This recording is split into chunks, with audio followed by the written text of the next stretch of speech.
Boa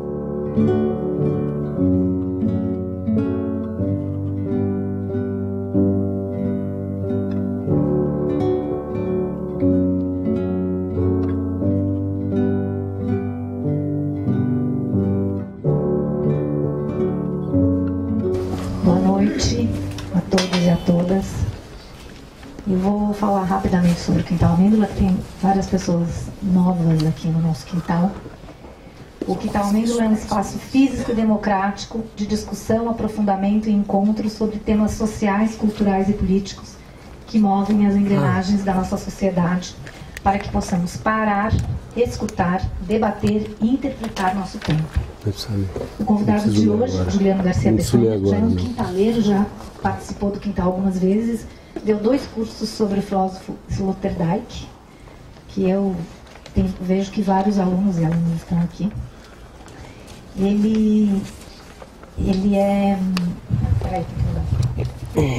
mestre em psicologia pela PUC, doutor em filosofia pela USP, autor de alguns livros: Sabedoria do Nunca, Ignorância do Sempre, Certeza do Agora, Instabilidade Perpétua, e o de hoje, Recusa do Não Lugar.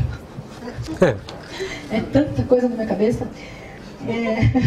Então, esse quintal que vocês estão vendo é na minha casa. Eu e minha prima Tati, que está ali do lado, a gente inventou de abrir a casa para todo mundo poder participar fisicamente desse movimento que é abrir o privado, né? Então virou público. Então vocês podem saber mais sobre o quintal e o que acontece nas redes sociais, Instagram, site, no YouTube a gente grava, então tudo que aconteceu aqui está no YouTube. E falei no Facebook, né? Então acho que é isso. Eu vou passar a palavra para o Juliano. Mas antes, para isso tudo acontecer, a gente tem uma caixinha ali na frente, que vocês entraram, não sei se viram, ela está toda iluminadinha. Então, a gente agradece, a contribuição é voluntária, a gente agradece se vocês puderem contribuir. E vou passar a... Antes de passar, eu queria agradecer o Vitor, porque foi o Vitor que trouxe o Juliano aqui a primeira vez. E é um prazer ter o Juliano aqui sempre. Obrigada, Ju. Obrigado, Dani.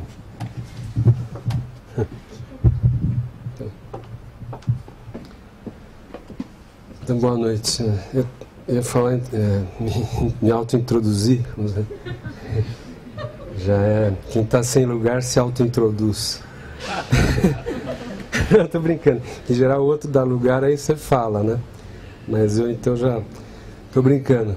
Mas é que eu não sabia também que ia gravar, fico nervoso. Porque esse livro mexeu muito comigo, escrever esse livro, porque de algum modo eu me traí, né?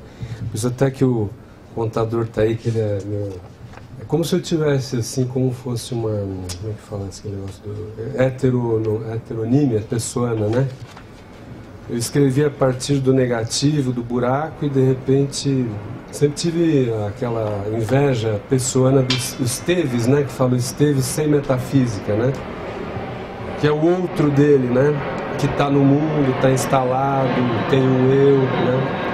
Então, em certo sentido, eu tentei percorrer o campo todo. Esse livro seria a filosofia do Esteves, né? Tá entendendo? Só que tentando dignificar o Esteves, que é o homem da tabacaria, né? Digamos assim. E também eu queria, de algum modo, dignificar o mundo, assim, mesmo o mundo destruindo a minha singularidade, né? Sabe, quando você... Eu sempre falo assim, Kierkegaard encontrando Hegel, né? O efetivo destrói o mundo tal como ele está, depois a gente pode conversar disso, né? Aniquilava uma singularidade que eu achava que teria ressonância suficiente no mundo para eu poder existir num mundo monetarizado, digamos, né? E eu percebi que isso não dava, que eu tinha que criar e parir um outro eu, digamos, né? Então, o meu livro tem a ver, se vocês pensarem em termos pessoanos, tem a ver com a escrita do Esteves, né? Do cara instalado no mundo, né? Mas não dizer isso negativamente ou em termos de uma de uma nobreza do negativo em relação ao homem comum, mediano. Não, eu tentei, foi em mim mesmo uma perda da minha aristocracia, né? Tanto que eu termino guiando táxi, assim, tentando arrumar uma profissão como todo mundo, né? No mundo das imunidades modernas, que eu chamo, que você ter acessos, né? Poder comprar comida, né? Vamos dizer, estou entendendo, ter dinheiro, ter essas coisas que possibilitam os acessos às imunidades modernas. Então eu percebi também que aquela figura do pastor do ser, do heideggeriano, era uma mentira, porque eu não me sustentava só no desamparo. Estão entendendo? Eu precisava dos amparos modernos, do seguro-saúde. Então, esse livro é sobre essas questões, né? É uma transição, no meu caso, para uma perda, né? É uma espécie de deslocamento, né? Onde eu dignifico, digamos, o Esteves e ponho em questão a aristocracia pessoana, né? Então, por isso até que é legal conversar com ele, porque ele é um digno, né, poeta do negativo.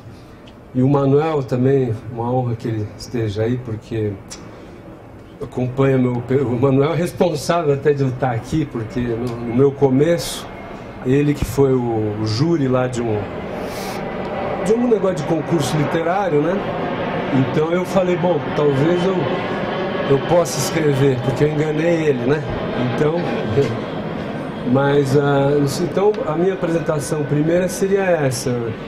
Basicamente é sobre a catástrofe do pastor do ser, como diz o Manuel, e você reconhecer a efetividade. Vamos dizer. Em termos filosóficos seria só assim, substituir Nietzsche, Kierkegaard por estudar Hegel e Sloterdijk, que eu considero um Hegel do século XXI, né? Então, essa questão de explicitar exatamente o que é o mundo e como é o mundo. Então esse livro está mais nessa direção, estão entendendo? E aquela singularidade que eu era todo pimpão nela, digamos assim, que ela me levou a muita solidão, né? Pouca ressonância, porque no mundo moderno eu via que as pessoas que tinham lugar, elas falavam sobre aquilo que eu habitava e essas pessoas conseguiam dizer, acesso monetário ao mundo, né? Então, eu, de algum modo, basicamente, essa experiência que me levou a escrever esse livro, né? Então, quem leu pode até me dizer como sentiu, mas basicamente vem de uma experiência de decepção também, de uma tristeza de ver que a singularidade, por mais que ela se enuncie por si, ela me gerou quase assim você morar na ponta de um alfinete sem ressonância e no mundo moderno é um mundo monetarizado.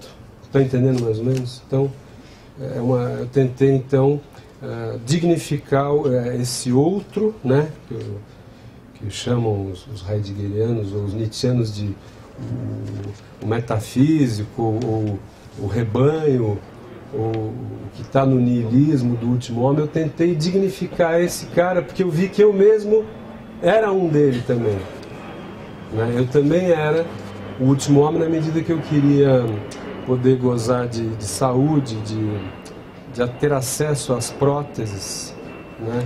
Estão entendendo?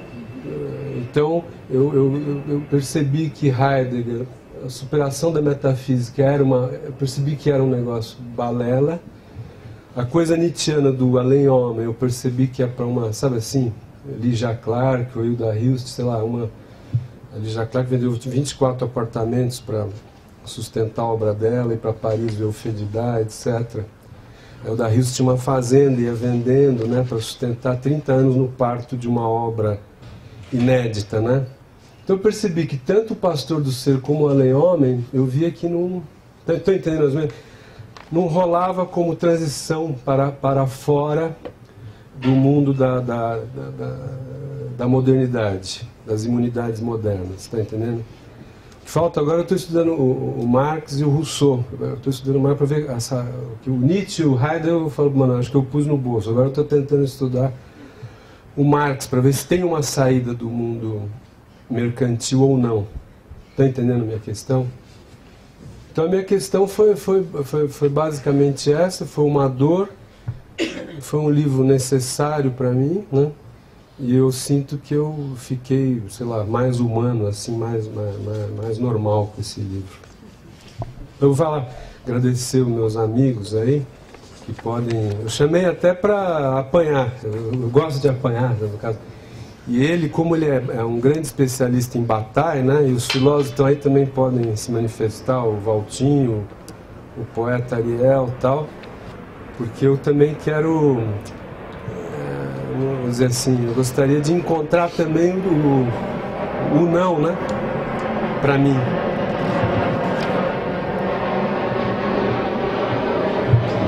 Boa noite a todos.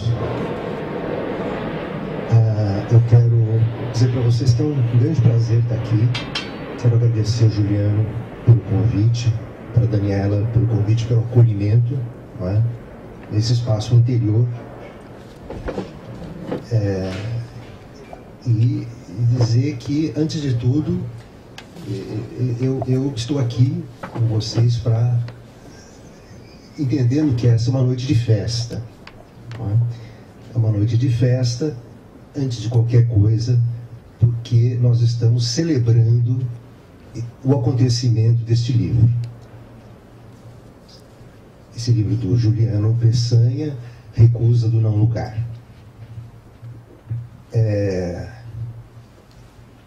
Eu escrevi um texto que eu não vou ler,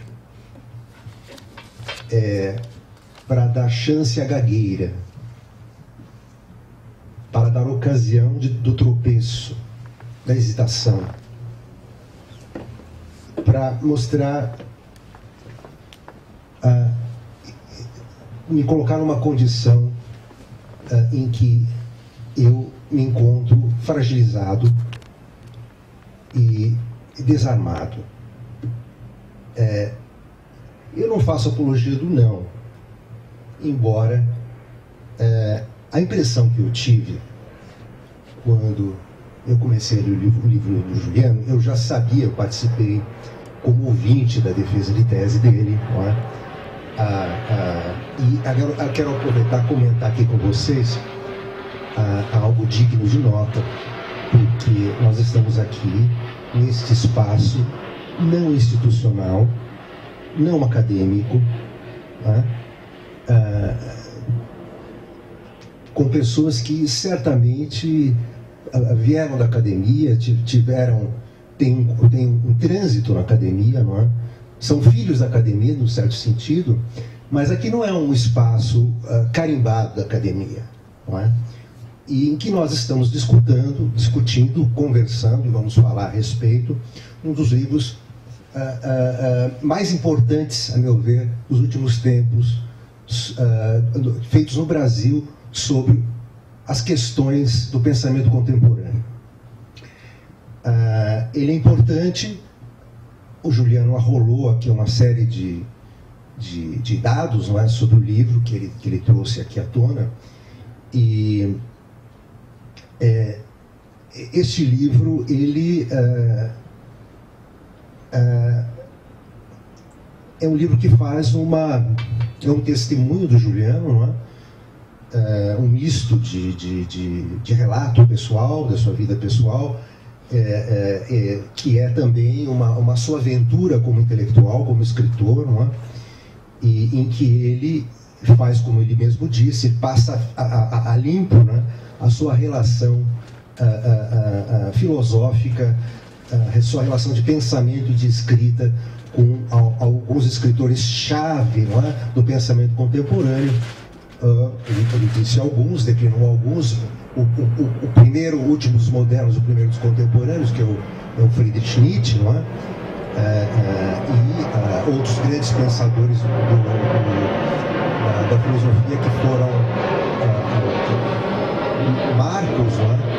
Importantíssimos naquilo que se entende como pensamento moderno, não é?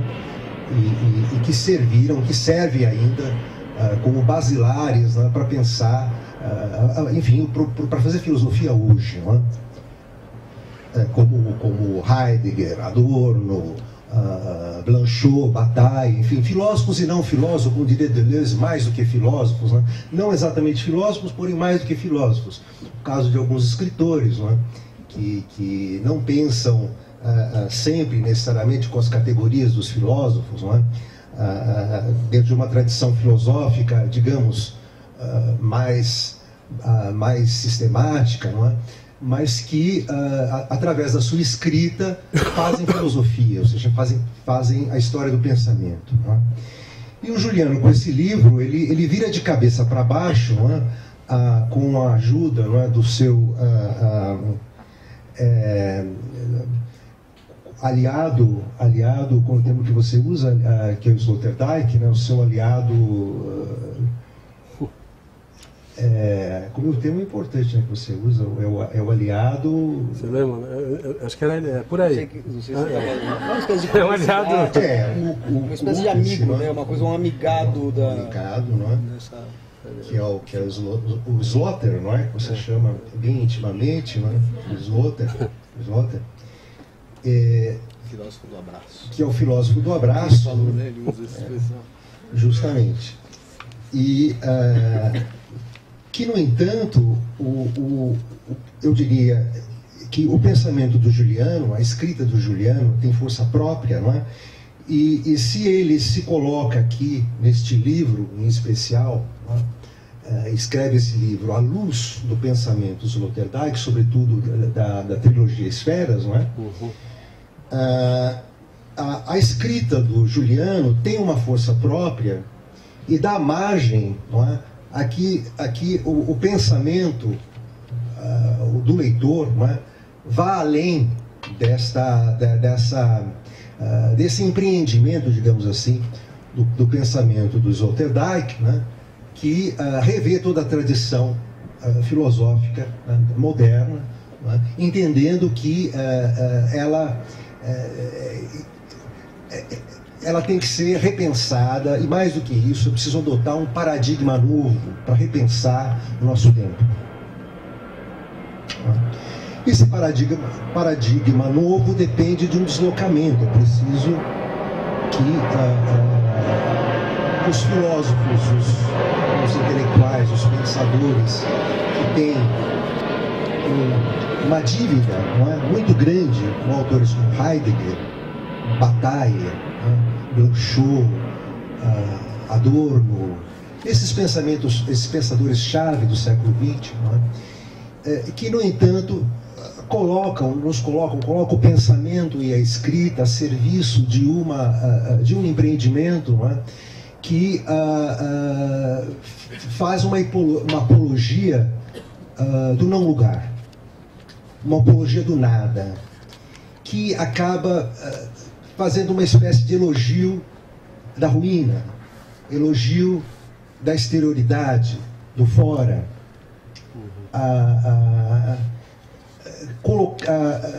Isso desde Freud, desde a psicanálise, não é? Que pensa a relação com o outro pela dicotomia sujeito-objeto, não é? Mas não pensa o que se passa entre, né? Não pensa as relações, não desenvolve as relações essenciais que se dão na vida, no dia a dia. Eu confesso a você, Juliano, que eu estava com um certo medo de ler o seu livro, porque eu sabia que eu ia entrar em crise, não é? E eu ia ter que, enfim, sofrer com isso, né? com uma perda, né? Perda dos meus de algum suporte meu, né? Teórico, enfim, e eu me vi um pouco como, claro que guardando as devidas proporções, como Kant, que quando leu Hume, né? Que se disse despertar do sono dogmático. E eu me despertei lendo Juliano, esse livro de Juliano, do meu sono trágico, romântico, extremista. Porque um sonho, né? O sonho, no caso do Kant foi o sono, né? O sono dogmático. No caso foi o sonho da razão. Porque eu gosto de acariciar os meus monstros, né? De pentear a cabeleira dos meus monstros. Né? E isso dá um gozo para o leitor, para esse leitor que está comprometido com esse tipo de tradição, né? Que desloca e te coloca à parte do mundo, né? E como disse bem o Juliano, de uma forma estética e aristocrática, não é? Você se coloca numa posição que, bom, peraí, mas aqui eu me coloco, né, como uma diferença em relação ao outro, não é? E, pô, o mundo é horrível mesmo, né? Vejo para onde que está indo o mundo, né? Eu sou pessimista, não é? Quer dizer, onde está a saída, não é? Então, a saída está no recolhimento, está na solidão, na Floresta Negra, né? Se a gente não dá para ir até a Floresta Negra do mestre Heidegger, não é? Então a gente fica recolhido no quarto, né? E eu demorei para sair do quarto.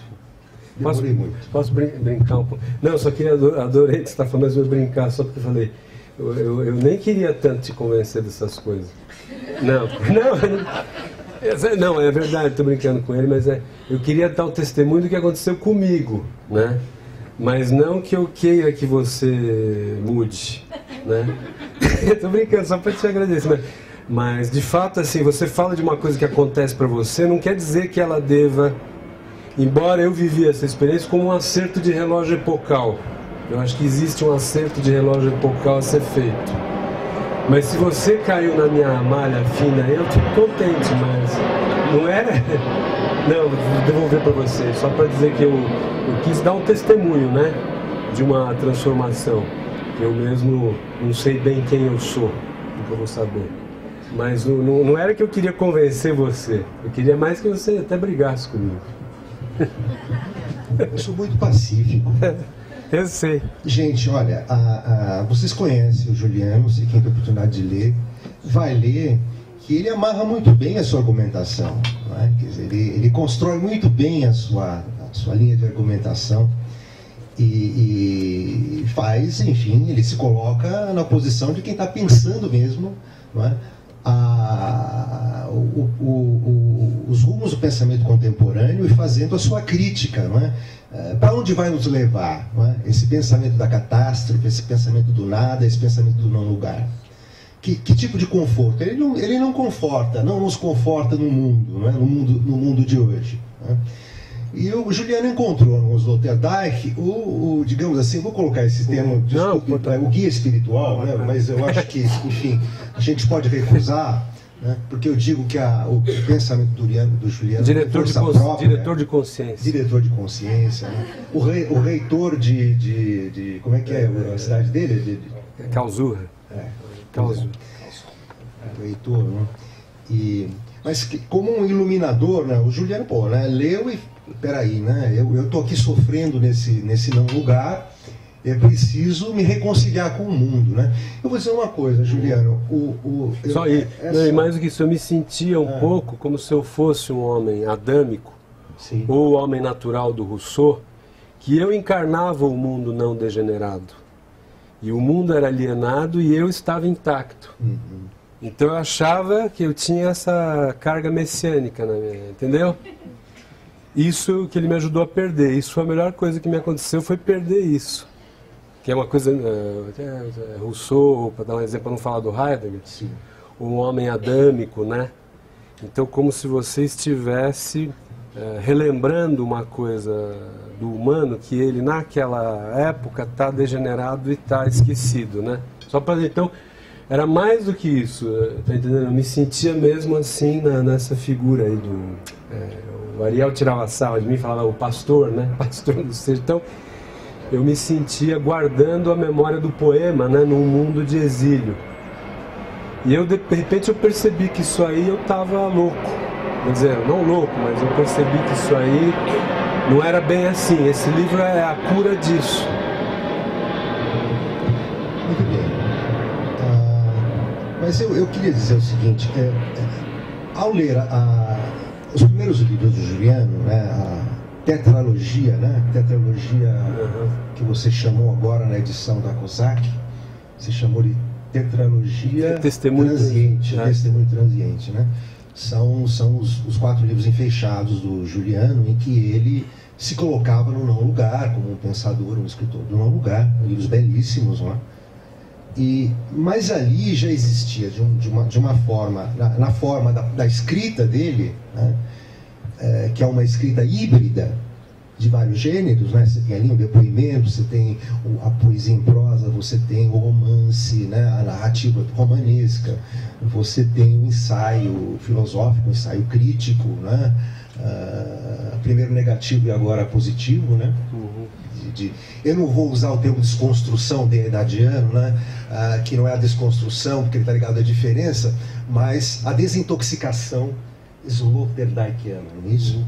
Um pensamento da desintoxicação. Se os médicos, se o filósofo antigo, o filósofo clássico desde Platão, era o médico da alma, não é? Como a gente sabe, pela tradição filosófica, de certa forma, o escritor, poeta, não é? Da esferologia, não é? Sloterdijkiano, é uma espécie de, a meu ver, não sei se posso colocar nesses termos, né? Juliano me corrija se eu estiver exagerando, não é uma provocação de forma alguma, mas é uma espécie de socorrista da escrita, o médico do pronto-socorro da escrita, não é? Que socorre a escrita, essa escrita que está contaminada pelo pathos da negação. Essa escrita que está contaminada pela incidência, pela vocação do abismo. Então, ele faz um diagnóstico do pensamento do nosso tempo neste livro, Recusa do Não Lugar. E eu digo que está sendo feito fora da academia, no espaço de intimidade. A academia, todo mundo sabe, é o espaço da angústia, né? Teses, provas, é o espaço da angústia. Raramente os afetos circulam na academia. Aqui sim, é um espaço que os afetos circulam. Não é? Enfim, eu nem sei quanto tempo tenho, não é? Mas eu tô falando, se eu estiver falando demais, a Daniela pode me interromper. Eu fiz uma série de questões pro Juliano, que ele não precisa de forma alguma responder agora, mas são questões que eu formulei a partir da minha leitura, eu ia lendo e ia formulando essas questões. Elas não estão bem formuladas, mas são esboços de questões, podem ser desenvolvidas. Eu não sei se nós temos ocasião em que eu possa ler algumas aqui. A Dani que quer. Nós decidimos o esquema de nós temos tempo para eu ler as questões que eu formulei. São convidadíssimos, passa tem tudo. Não, mas vamos por etapas, por exemplo. Então o contador, daí o Manuel fala não, a gente pode fazer por etapas. É isso que eu queria perguntar. Como é que a gente faz? Pode fazer o que vocês quiserem. Ou seja, eu agradeço muito a presença. A presença. E vamos fazer. Mas deixa eu completar só. Eu acho que essa primeira intervenção do contador, eu me senti bastante compreendido, assim como, né? Assim como no que o Manuel escreveu. Então, daí a gente pode também conversando, né? Mas a base para a conversa sempre existe quando você sente que o outro já entendeu, né? Sentir assim. E ele captou, como é que fala aquele negócio? Captou a mensagem, né? Mas, como eu falei, é mais uma... eu tenho essa questão, se é uma mudança de relógio epocal que todos devem fazer, né? Se de fato Nietzsche e Heidegger fica para trás, como eu acho, né? E essa coisa não teria mais uma saída da modernidade e da tecnosfera, essa é a questão aí, se existe alguma rachadura epocal para instituir outros começos ou não, essa é a questão. Para mim, eu falei, vou me conformar de viver, né? O Manuel usou reconciliação, né? Para mim, eu estou pondo o pé no mundo e quero identificar esse, está entendendo? Identificar que mundo eu estou, né? Mas então, só para dizer que o que você falou, acho que já tem um nível de compreensão muito grande, né? Então a gente podia seguir o diálogo de qualquer jeito, né? Antes de passar para o Manuel, você está bem ansioso para falar? Tranquilo, Manuel? Como sempre, tranquilo. Sem ansiedade. Maravilha. O Manuel está acostumado com câmera já. O Manuel é. Eu queria complementar o que eu comecei a falar sobre a forma da escrita do Juliano, que é híbrida, né? O hibridismo que ele pratica vários gêneros, subgêneros, enfim, inventa alguns também. Mas essa tática escritural do Juliano, não é? Ela já demonstra ali latente no pensamento dele, a meu ver, como intérprete, enfim, do seu pensamento, não é? Um esforço de conciliação e de integração, posto que feita de excertos de gêneros, né, diferentes, em que há um embrincamento dos gêneros, quer dizer, ele produz uma escrita que é conciliadora de gêneros díspares, não é? Portanto, a escrita com isso se torna não quero usar o termo dispositivo muito Foucaultiano, não, mas nós estamos, gente, tão viciados numa terminologia, numa semântica, não é, de análise, que é muito difícil abordar um pensamento novo sem uma semântica própria, não é? Então a gente sente sempre um deslizamento, não é, em termos de discursividade, não é? Quer dizer, como eu vou operar o pensamento nesse deslocamento, não é? Quer dizer, então a série de questões que eu vou daqui a pouco formular, não é? Digamos no outro bloco, né? Eu vou passar para o Manuel para ele fazer posso colocar assim, desses termos? Pode. Se vocês estão de acordo, claro. Uhum. E num bloco de questões, bloco de perguntas. A gente pode fazer um bloco de depoimento e um bloco de perguntas. Com tempo para responder, aquela coisa de réplica, tréplica. O tempo também fica com vocês, porque eu sou boa nisso. Isso não acontece na academia. Isso não acontece. Não é você tem 5 minutos, você tem 2 minutos. Estamos livre. O que eu não souber responder, eles passo para eles. Eu só queria, enfim, antes de passar a palavra para o Manuel, dizer que eu anotei algumas coisas aqui que eu reputo como essenciais de serem ditas hoje, não é?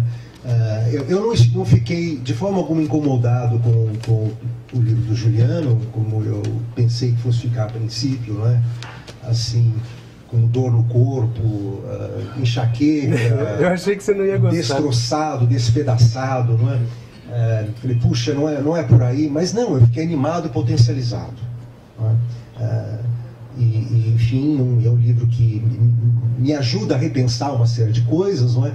E de certa forma, se eu estou assim é porque eu não estou tão longe desse paradigma, não é? Mas eu gostaria depois de fazer algumas questões para a gente pensar. E aqui finalizar a primeira parte aqui da minha participação, não é? Dizer a vocês, o Juliano, não é? Os amigos aqui presentes, que como nós estamos celebrando esse acontecimento, que eu acho que é um livro que vai ser muito falado, muito discutido daqui para frente, ele vai chegar até a academia, vai ser lido pelos acadêmicos, porque a instituição da academia, bem ou mal, é ela que faz, é ela que empreende, não é? Essa tarefa de pensar as ideias, de pensar os textos, não é? De pensar as filosofias, seja para criticá-las, desconstruí-las, seja para... Geralmente se referenda ao pensamento, não é? Geralmente o aluno da academia, ele está lá para referendar um pensamento, não para colocar o pensamento em xeque. Claro que ele precisa aprender bastante para chegar a ter esse tipo de postura, né? Uma postura aguerrida, não é? Enfim, e dizer que somente quem doa, a escrita do Juliano é uma escrita doadora, uma escrita dadivosa, não é? Somente quem doa, essa escrita vai ser potlash, né? No sentido de dilapidação do eu. Então, só quem passa pela morte de si mesmo é que pode doar. Só doa quem se destrói a si mesmo. Essa gravou, essa é boa.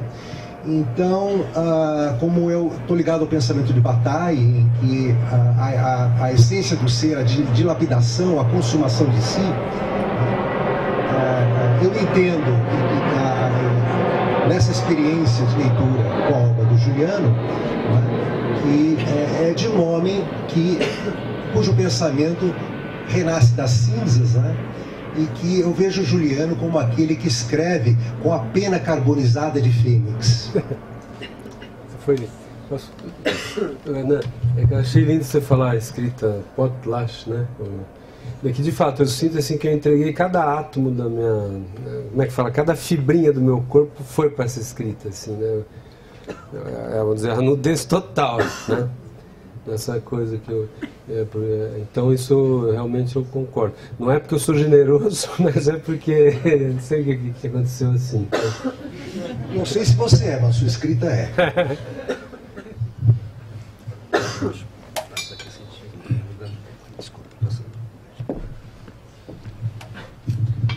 Boa noite.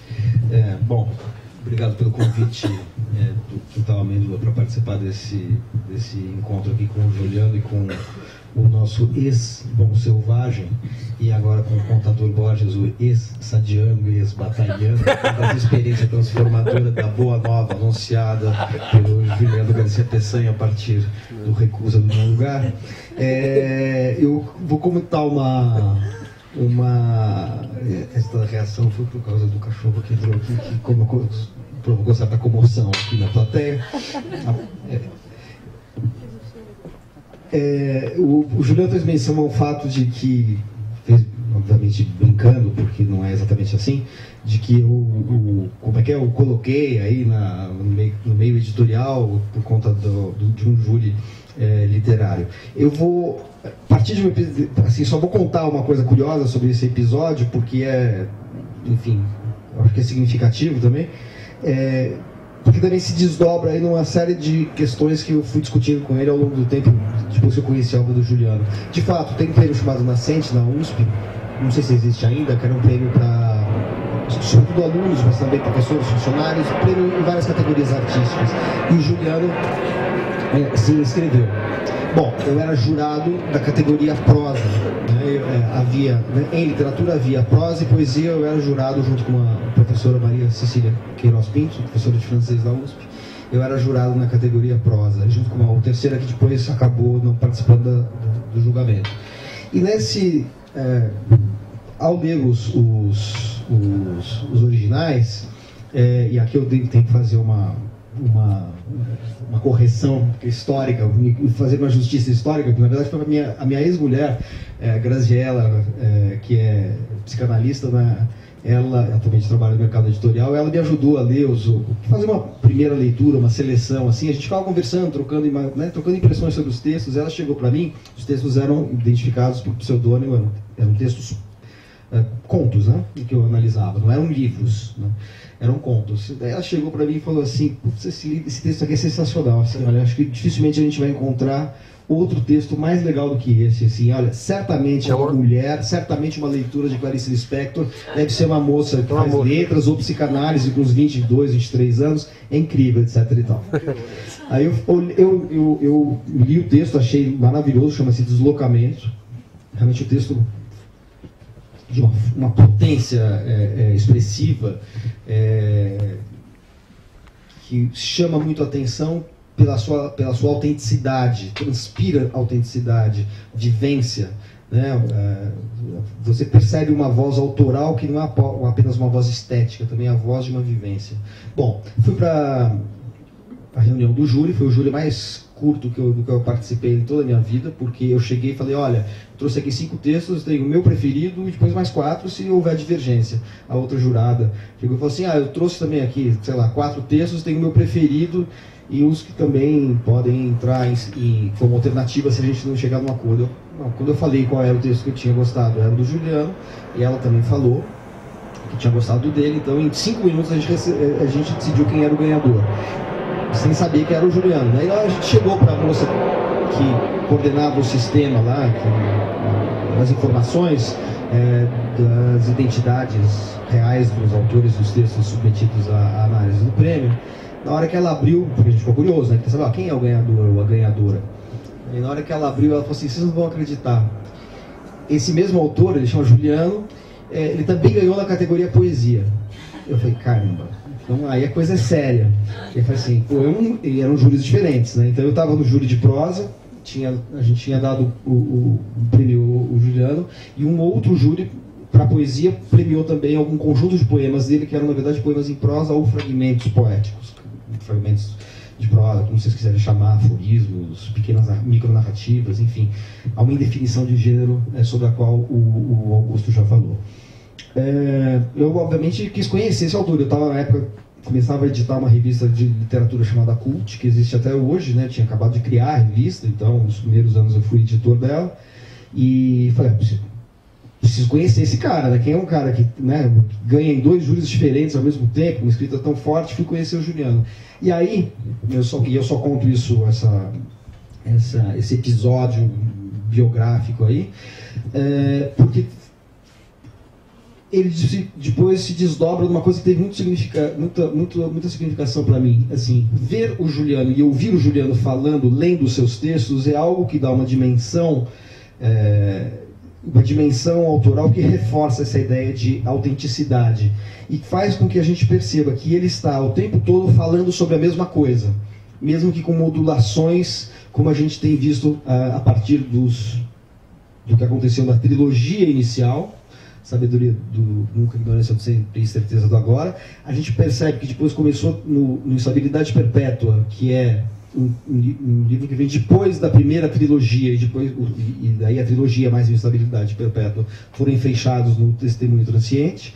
A gente já vê uma mudança da trilogia para o Instabilidade Perpétua, que se consolida e se consagra agora com o Recusa do Não Lugar. E, no entanto, apesar desta mudança de perspectiva, vamos dizer assim, de uma recusa, de um habitar o negativo, de uma obsessão pela negatividade, pela exterioridade, dando lugar a uma certa aquiescência do mundo, uma certa aceitação, uma certa reconciliação com o mundo, uma reconciliação que depois a gente vai conversar, e eu não vou me estender muito porque vocês vieram aqui para ouvir o Juliano, sobretudo, mas assim, essa reconciliação é uma reconciliação que passou pela experiência da recusa. Eu acho que isso é importante, né? É uma reconciliação que não é simplesmente uma aceitação do mundo, né? Uma condescendência, uma forma ilusória ou iludida de se amigar ao mundo. Não, ela é uma forma de se reconciliar com o mundo. É uma forma de aproximação à realidade mais, digamos assim, corriqueira, mais comezinha até, que antes passou por esta situação que não deixa de ser traumática, que é a situação de quem viveu o sentimento, a sensação de ser um estrangeiro permanente no mundo, um alienígena no mundo. Esta perspectiva, seja não conciliada ou reconciliada, pouco importa, ela faz com que os textos do Juliano tenham um caráter meio concêntrico, meio repetitivo, no bom sentido do termo, no sentido de que eles estão sempre revisitando os mesmos temas, as mesmas angústias, as mesmas obsessões.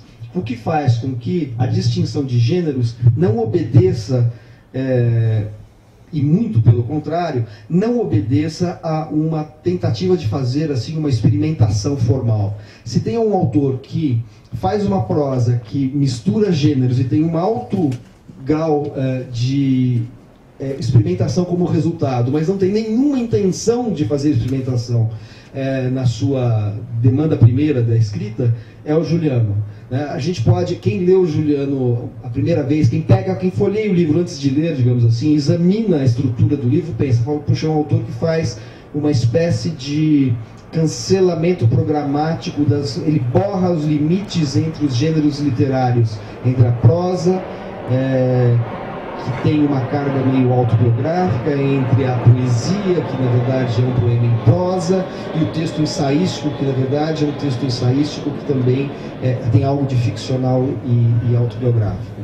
Bom, olhando assim, descrito assim, olhando de fora, você tem a sensação de que de fato ele faz isso como um experimentador de formas literárias, alguém que quis fazer um livro híbrido, né, que tem uma ideia de hibridismo hibridismo estético, quando na verdade a perspectiva estética eu acho que é algo que está muito distante da própria preocupação do Juliano, que é um autor que absolutamente não faz parte do circuito, do sistema das artes. Ele se coloca como um alienígena, não apenas do ponto de vista existencial, mas também do ponto de vista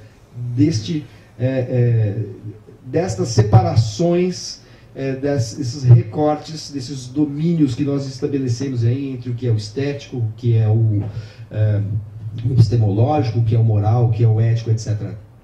Tudo nele está obedecendo a uma espécie de turbilhão interior e de sentimento de inadequação fundamental que se reitera a cada texto e independentemente de qual gênero ele esteja, em qual gênero ele esteja escrevendo. Então, quando eu conheci o Juliano a partir dessa experiência desse concurso, eu senti na escrita dele aquilo que é muito difícil de definir e no limite é indefinível em termos de crítica literária, e eu, enfim, trabalho com isso, com crítica literária, então tenho muita preocupação com a definição conceitual dos termos, etc. e tal, eu senti algo que é muito difícil de definir e indefinível, me parece, que é a ideia de autenticidade, que parece uma coisa um pouco mística, um pouco, enfim, um pouco romântica, no mau sentido do termo, né, de uma espécie, uma ideia um pouco desgastada, de que a autenticidade, para não esquecer de falar que a autenticidade também foi um conceito muito utilizado numa certa filosofia vitalista que derivou do que a gente conheceu no século passado, no nazismo. Mas a autenticidade era algo que, apesar de todos esses senões conceituais, em termos teóricos e até filosóficos, que cercam o termo, era alguma coisa que transpirava quando eu li os textos do Juliano, e que se amplificava, se potencializava na hora que eu testemunhava o momento que ele lia os textos. Eu tive já em vários lugares em que o Juliano leu os textos dele, e é uma das experiências mais hipnotizantes que eu conheço, ver, porque você percebe uma espécie de simbiose entre palavra e corpo, que é também algo que é fruto de uma sensibilidade à flor da pele como a dele, esse sentimento de inadequação a tudo, mas que ao mesmo tempo é fruto de uma prodigiosa habilidade de trabalhar com a linguagem e fazer a linguagem estar enraizada no corpo e se transformar nesta linguagem que é não corporal, mas que traduz, representa, expressa, seria melhor falar, não representa, mas apresenta essas fissuras que puseram em marcha, em andamento, em movimento a própria escrita. Isso é algo que a gente encontra em alguns poucos escritores, e isso está muito presente na obra do Juliano. Em relação à mudança ou à mutação representada por este livro, Recusa do Não Lugar, você mostrar para eles. O que? Eu não sou... O que é isso? Ele publicou um texto sobre o livro. Você acha que eu sou cabotino assim? Tipo assim, olha o texto que eu publiquei aqui. Assim, mas... Posso mostrar, sou neutro. O contador morreu, mas... Não, é que o Júlio está falando que um texto que eu escrevi para a revista 451, e na verdade tem um trecho, assim, esse texto, eu fiz um texto mais longo que depois... Ele publicou numa revista 451, vocês conhecem? Só para mostrar, porque ele... Legal, mas sabe uma coisa que, assim, só para fechar essa primeira intervenção aqui, rapidamente,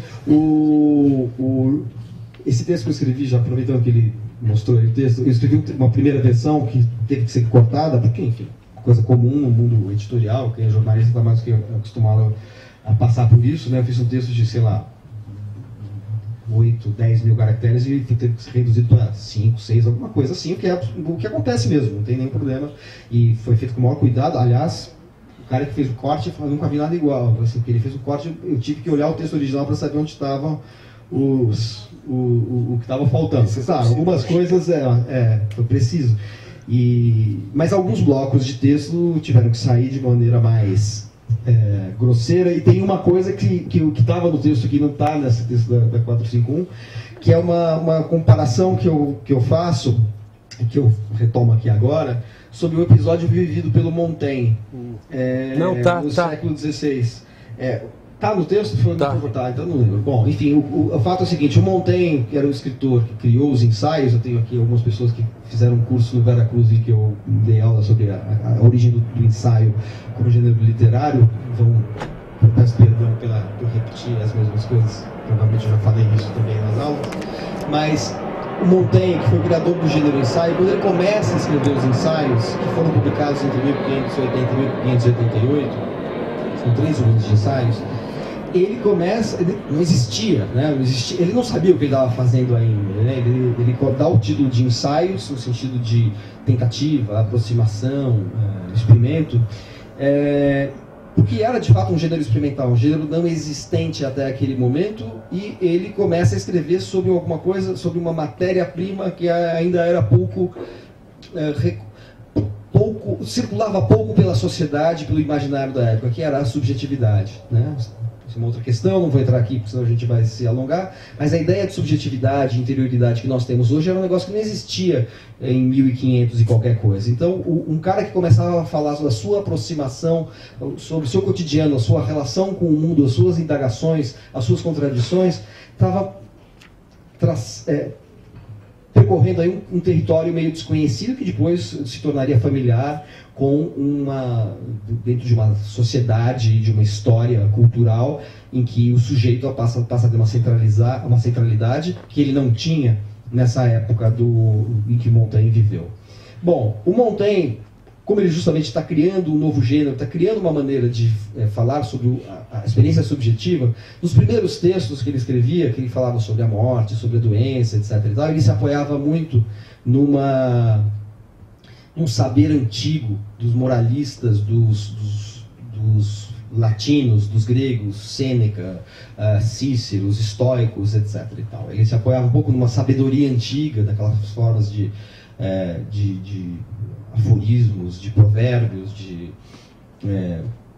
adágios da antiguidade que transmitiam um certo saber, e que era um certo saber elevado, nobre, indiferente ao mundo comezinho, ao mundo rasteiro, ao mundo comum, e que colocavam aquele que escrevia, quer dizer, o grande moralista, o grande filósofo, pensador da moral, como alguém que estava num patamar a partir do qual ele olhava com certa indiferença para as mazelas do homem comum e dava ensinamentos, trazia ensinamentos sobre como encarar a morte, sobre como encarar a doença, a adversidade, a tragédia, etc. e tal. Até que o Montaigne incorpora isso, né? Não na forma de provérbios, não na forma de adágios como na antiguidade, mas na forma dos textos que hoje nós chamamos de ensaios, textos mais, vamos dizer, próximos até certo ponto do que a gente chamou de crônica, embora de uma maneira muito mais densa do que a crônica, que é mais cotidiana. E ele faz isso, ele incorpora esse saber antigo de indiferença à morte, etc. e tal. Só que um dia ele literalmente cai do cavalo. Ele literalmente cai do cavalo porque ele estava andando, ele era um fidalgo, era um nobre francês, ele caiu do cavalo, passou por uma situação de crise e de risco da vida dele, e percebeu que toda aquela indiferença olímpica em relação à morte, ao corpo, à dor, às doenças, aquilo lá tudo era uma grande abstração artificial. Havia algo muito de artificial. Daí ele passa a escrever de uma maneira muito menos elevada e muito menos abstrata e metafísica sobre essas questões do que ele fazia antes, né? Então inclusive ele muda de paradigmas. Então sai em Sêneca, Cícero de cena, entra Plutarco, que é mais naturalista enquanto pensador da condição humana, digamos assim. Então, com Juliano acontece algo semelhante, e sendo ele um autor que imprime um sentido autobiográfico nos seus textos, ele nos dá todas as fichas de como ele vivenciou isso. Ele, a partir daquela aristocracia do negativo em que ele habitou durante os seus livros anteriores, né, esse mundo olímpico esse mundo olímpico da negação, da recusa, da exterioridade pura, que se apoiava em Nietzsche, em Heidegger, em Poussin, em Kafka, em Maria Tsvetaeva, enfim, vários autores, escritores e filósofos. A partir do momento em que isso se mostra um tanto quanto artificial e contraditório com as decisões da vida prática, ele vai tendo uma pequena mudança. Uma mudança que, no entanto, vai se radicalizar a partir do momento em que as afecções do corpo colocam as questões da vida prática como emergenciais. E, por uma absoluta ironia, o Juliano, e ele conta aqui, não estou cometendo nenhuma indiscrição, teve uma crise cardíaca, descobriu que estava com entupimento numa artéria, saindo de uma palestra do Fronteiras do Pensamento, de quem? De Peter Sloterdijk. Ele foi assistir o Sloterdijk, autor que já tinha dado um pouco de andamento aí ao processo de mudança de perspectiva, de disposição fundamental dele em relação à vida. Ele foi assistir uma palestra dele, no dia seguinte, ou na saída da palestra, né, ele pode explicar, ele teve uma crise cardíaca e teve que colocar um stent, uma coisa assim. Olha, eu posso interromper e ilustrar a sua fala com um poema do Juliano, Agente Duplo. Acreditei que a angústia me concederia o olhar da lâmina, o fulgor do recém-nascido e o dizer do alheio, sem nenhuma névoa. Mas isso era a parte inocente do poema, pois a angústia me deu também a artéria enrijecida, o entupimento da carótida e o risco de morte súbita na calçada. Exatamente. Isso, inclusive, é um trecho que eu, por acaso, citei nesse texto aí da 451. De fato, é uma coisa que, assim como outros acontecimentos descritos de maneira absolutamente franca, sem nenhum tipo de autocensura dentro do livro, dos livros em geral do Juliano, expõe essa visceralidade da escrita dele, essa visceralidade que a gente sente ao ler os seus textos, ao ouvi-lo falar e ler, recitar, digamos assim, os seus textos, e que é responsável pelo fato de que, mesmo nesta mudança de perspectiva, essa perspectiva do fora para o dentro, ou para o entre, como ele fala, porque aqui ele cria o que ele chama de uma ontotopologia, topologia no sentido de um saber sobre o lugar, só que do ponto de vista ontológico, ou seja, das questões do ser. Ele fala, existem as pessoas que vivem dentro do mundo, aceitaram o instituído, que estão enquadradas na realidade, e aqueles do fora, aqueles que se sentem sempre estranhos no mundo, sempre estrangeiros no mundo. Então, agora eu acho que ele passa a habitar, não é que ele passou do fora para o dentro, mas ele está nesse entre, que é aquele que está dentro, mas tendo passado pela experiência do fora, que eu acho que é bastante... que mais uma vez aproxima o Juliano da tradição ensaística, já que a tradição ensaística muitas vezes também faz com que o próprio processo de escrever fique impregnado nas etapas seguintes, dentro de um determinado percurso de escrita, reflexão e vivência transpostas para a página. Mas, enfim, isso são coisas que a gente pode depois discutir sob outros ângulos. Encerro aqui, então, essa primeira fala sobre você, Juliano. Agora, você que é o mediador aqui, eu estou acostumado a fazer mediação, porque a minha profissão é essa. Eu sou jornalista, meu negócio é ser mediador sempre. Como dizia Hegel, né? Não há nada entre o céu e a terra que não seja mediado. Então, eu sou um hegeliano. Mas eu fico constrangido, eles estão falando muito sobre mim, não era assim, o livro enseja coisas, né? Senão eu fico, não é tanto assim, mas fala.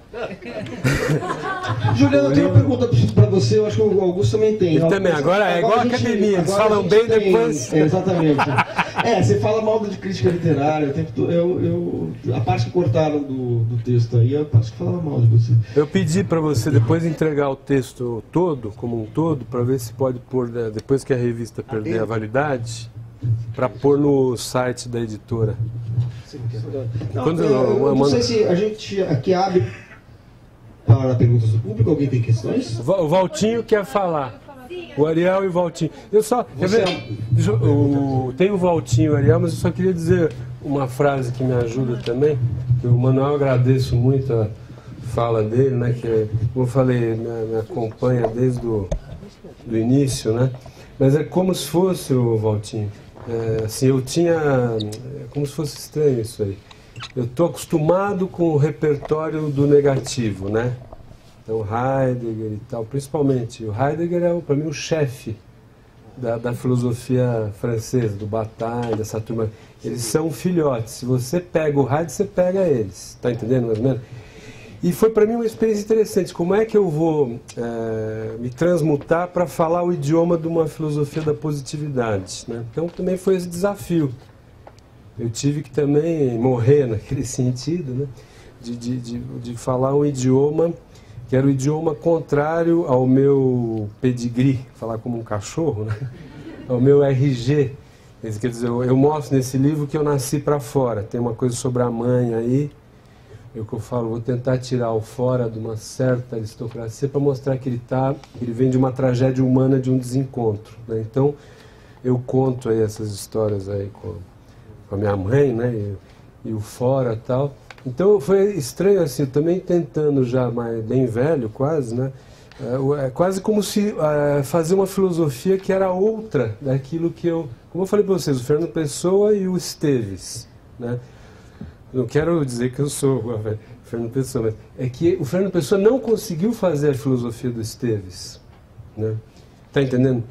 Eu, com a ajuda do Sloterdijk e outras experiências, consegui, de algum modo, soletrar o idioma, né, do que é estar no mundo, contido, né, no mundo, e já tinha soletrado esse idioma do que é estar no mundo, sempre chegando aí para algo que você não adentra, que é a experiência do poema, né, da epifania, ou dessa diferença, que você está sempre rompendo num aí que você não esclarece, está sempre em estado de chegada. Eu fiz dessa experiência o meu lugar, só que eu vi que esse lugar não efetivava, no mundo efetivo, para falar com Hegel, né, um lugar, no mundo mediatizado pelo monetário, etc. Aí me colocou essas questões de também criticar o fora, o negativo, Aristóteles. Está entendendo mais ou menos que você tem que também ser sempre agente duplo nesse sentido, né? Quer dizer, tem que dignificar o mundo e não apenas o profético. Você está entendendo? O Valtinho quer falar. Então eu só queria completar isso. Para mim foi um desafio de fazer uma filosofia do positivo, né? E essa filosofia da positividade, eu acho que ela está bem feita nessa obra desse filósofo, que eu considero, até o Manuel fala que eu tive um ataque cardíaco, mas para mim é como se eu tivesse encontrado o Hegel no 19, eu encontrei para mim o Hegel do 21, que é o cara que dá conta da experiência da atualidade. Sabe assim, de dizer a nossa situação epocal. Então aquilo para mim foi mesmo uma experiência extrema. Eu estava conversando com aquele que de algum modo esclarecia a minha época e me desmascarava nos meus projetos de... Vocês estão entendendo? O heideggeriano é aquele que quer viver sem sistema imune, né?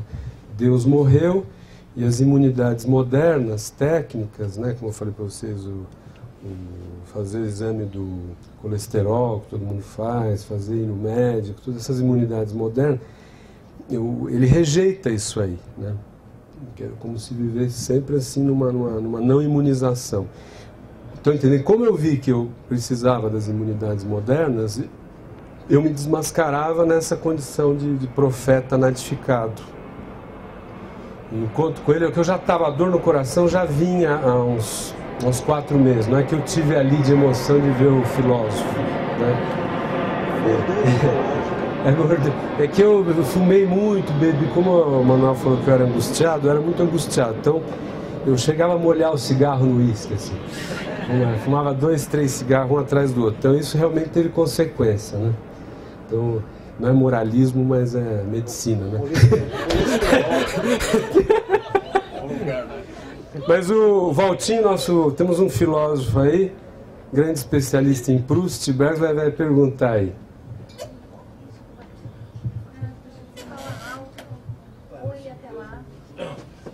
Vem até aqui, Val. Não chega, né? Porque não chega até aí. Não tem fio. Tem que vir aqui, né? A não ser que você... Ou falar alto. Em altos braços. Fala alto que ele repete. O Valtinho formula a pergunta. Deixa eu só tirar um pouquinho do seu pé que está enrolado. Não assusta o As pessoal. perguntas dele é muito difícil, melhor deixar. Bom, Não, eu tô brincando. Eu já li. minha primeira pergunta é a partir de uma associação com o Augusto. Ele falou em dia de festa e eu me associei com o texto do Heidegger, o Gelassenheit.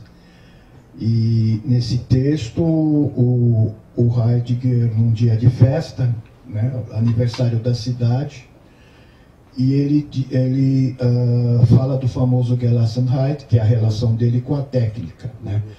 E ele diz que na época moderna nós vivemos a era do Denkenlos, ou seja, a época do sem pensamento. A minha primeira pergunta é essa. Nesse caminho do Heidegger, você se localiza contra o Heidegger no Denkenlos? Né? A segunda pergunta é uma relação também de associação de ideias. O Montaigne caiu do cavalo, né? Você teve um problema no coração e o Proust tropeçou nas pedras desiguais. Né? São 3 momentos, né, de alta literatura. Não exagera. E como você vê... Essa história do Proust, que história é essa? Ele estava no Guermantes, eu me lembrei do grande salão, mulheres belíssimas, né? Ele estava indo numa que seria a última festa entre os Guermantes. Ele tinha sérias dúvidas sobre a obra que ele iria escrever. E no pátio, ele tropeça, e nesse tropeçar, ele recebe o tempo tal qual ele é. O tempo de T maiúsculo, sem malícia. Né? E aí ele escreve a obra. Né? E existe essa questão da linguagem, né? Que é a literatura. Seria a minha última questão. Heidegger também diz que tudo acontece na linguagem. Você diz que sai do Heidegger, mas eu acho que a sua relação com o Heidegger, como a gente muitas vezes nós conversamos, é essa relação de dentro e fora. Né? Essa eu queria que você comentasse isso. E o último comentário é sobre aquele texto do Foucault, por ocasião de uma homenagem ao Blanchot, que é a filosofia do fora. Queria também, se você passa por aí as suas questões. Tá? Muito obrigado. Tinha grandes perguntas muito boas, né? Nosso querido filósofo, né? Então, temos filósofos por aí, né? Não, mas eu vou tentar responder.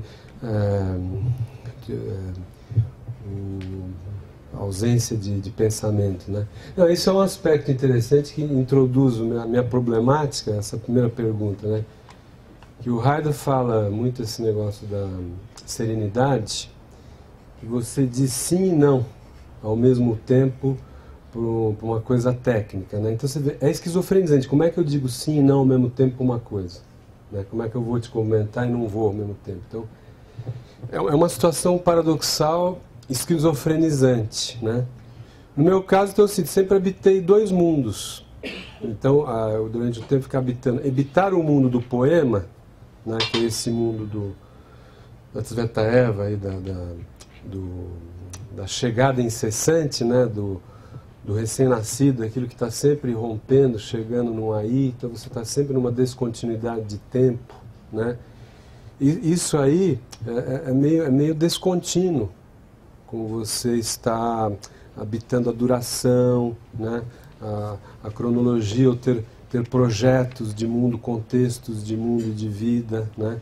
Então, por exemplo, o Bataille eu considero herdeiro do Heidegger nisso. Quando fala experiência interior, é quando some o projeto, né? Que você fica nesse estado de súplica, que há uma comunicação, né? É uma comunicação.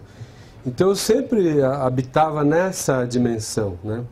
Só que, de algum modo, no meu livro fala que a sereia, havia uma sereia que dizia, não, fique aí que o mundo se abre para você. E aí que para mim entra Hegel, Sloterdijk, o efetivo. O efetivo, ele humilha a singularidade. E você não consegue passar e ter lugar no mundo moderno, ter um lugar ôntico, não ontológico, né? Porque o mundo moderno exige a mediação monetária, a competência, a profissionalização do dizer. Esse foi um dos paradoxos para mim, que eu era heideggeriano, vamos dizer assim, entre aspas, verdadeiro, como fala um cristão verdadeiro, e vi os heideggerianos falsos ganhando dinheiro com Heidegger, né? Dando aula, explicando nada, o vazio, e eu estava lá e estava só. Tem vários heideggerianos, são muito especialistas, né, vamos dizer assim. Então o problema do mundo moderno é o mundo dos especialistas, né? E se você é de verdade aquilo, não adianta, você tem que ser especialista. Esse é um dos aspectos que eu... Né? Então isso para mim foi devastador. Essa experiência foi devastadora. Então é isso, como fosse o que você falou aí, esse dizer sim e não ao mesmo tempo, simultaneamente, que é isso, você tem que viver em outros mundos, além do mundo do poema e da memória do ser, né? Tá entendendo?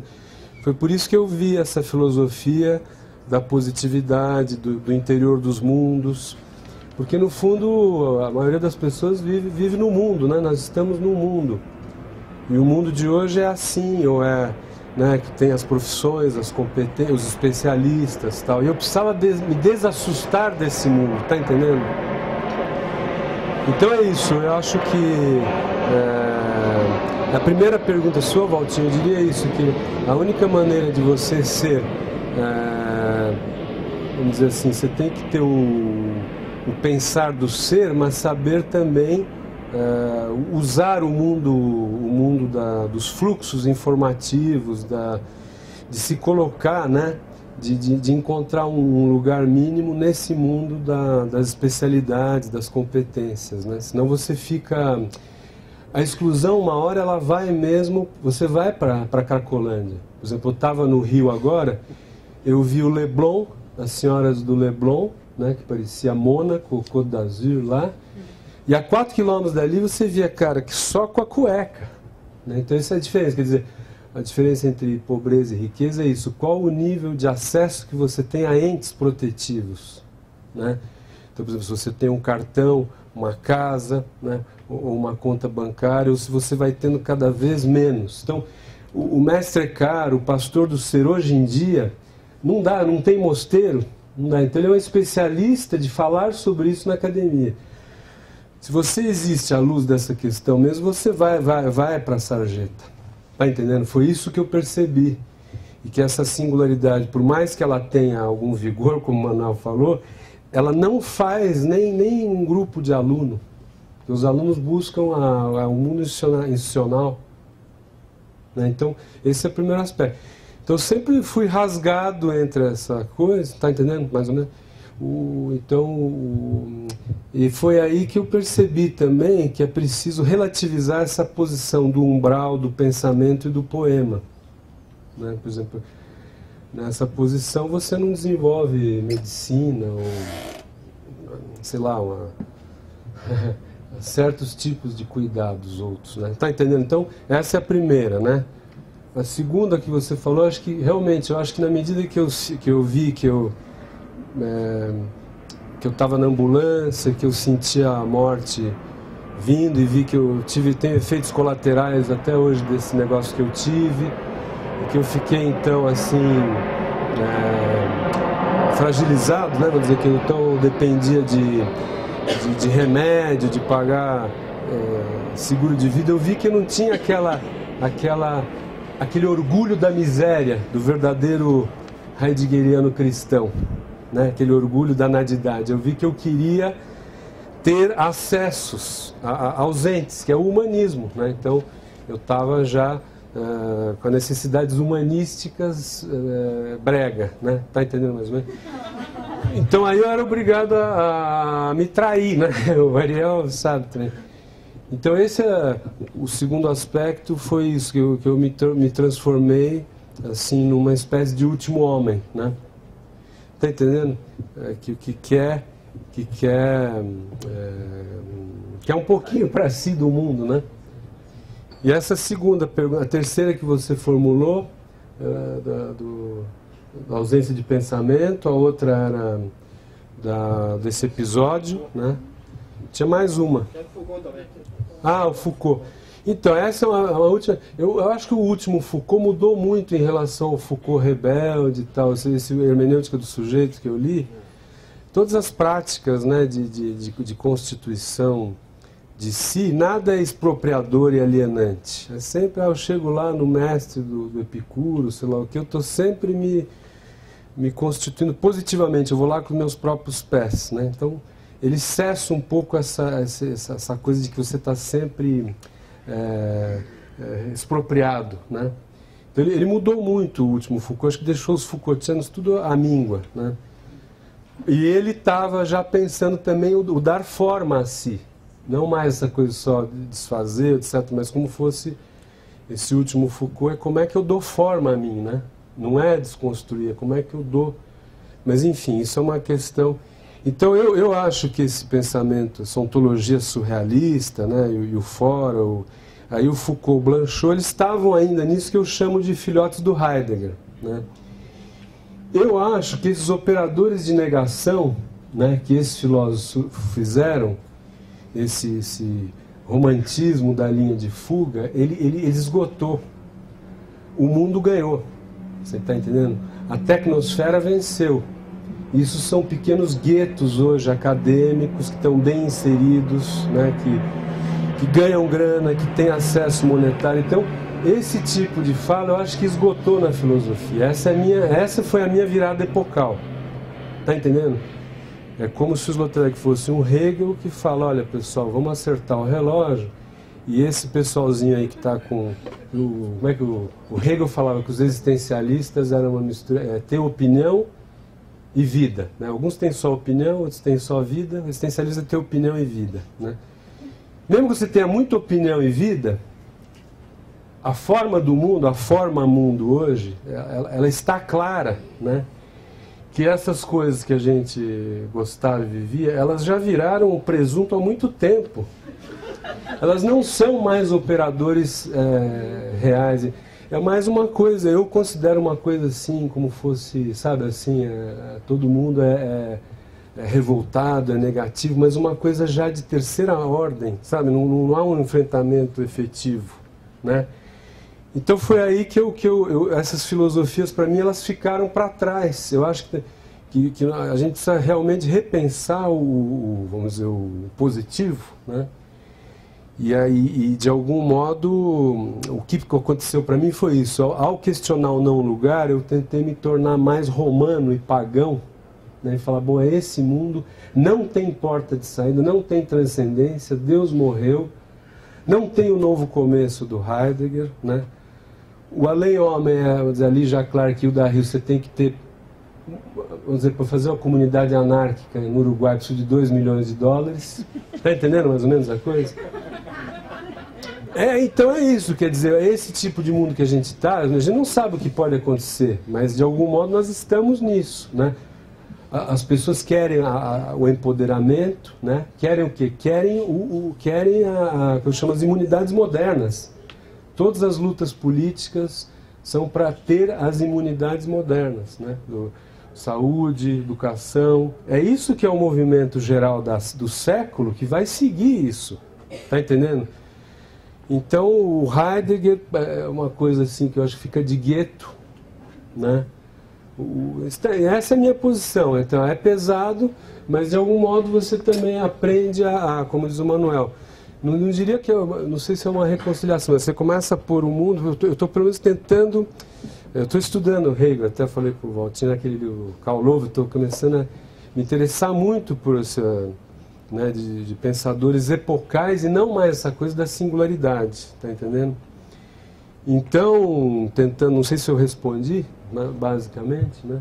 A resposta, já me perdi, viu, os amigos, mas vocês entenderam. Como se, Juliano, como se a semântica, essa semântica da negação, sim. perdesse o crédito eu acho que de hoje, né? Eu acho que essa semântica ela já está esgotada, essa é a minha tese. Então, para o Nietzsche, o Heidegger e a filosofia francesa, para mim já foi. Eu tô tentando agora estudar mais o próprio Marx, para ver, porque o Marx mais concreto, para ver se tinha uma saída ali, que também talvez já não vai mais existir, né? Mas em algum momento se... Então, a minha pesquisa hoje seria essa, né? Ou você de fato vê, vamos viver na tecnosfera. Aí é uma espécie de Gelassenheit, né? Uma aquiescência a esse tipo de positividade, e no interior dela, essas espumas, podemos ter uma coisa zen, podemos ter uma coisa, um artista está aqui, não vai deixar de existir artista, né? Mas não é que a artista vai transformar a totalidade doente e fazer uma rachadura epocal, né? Então seriam espumas, né? Que o Sloterdijk fala muito em regime de espumas. Está entendendo? O Ariel, o nosso poeta aí. Tem que ir até aí, né? O fio ao pé, tem que chegar até aqui.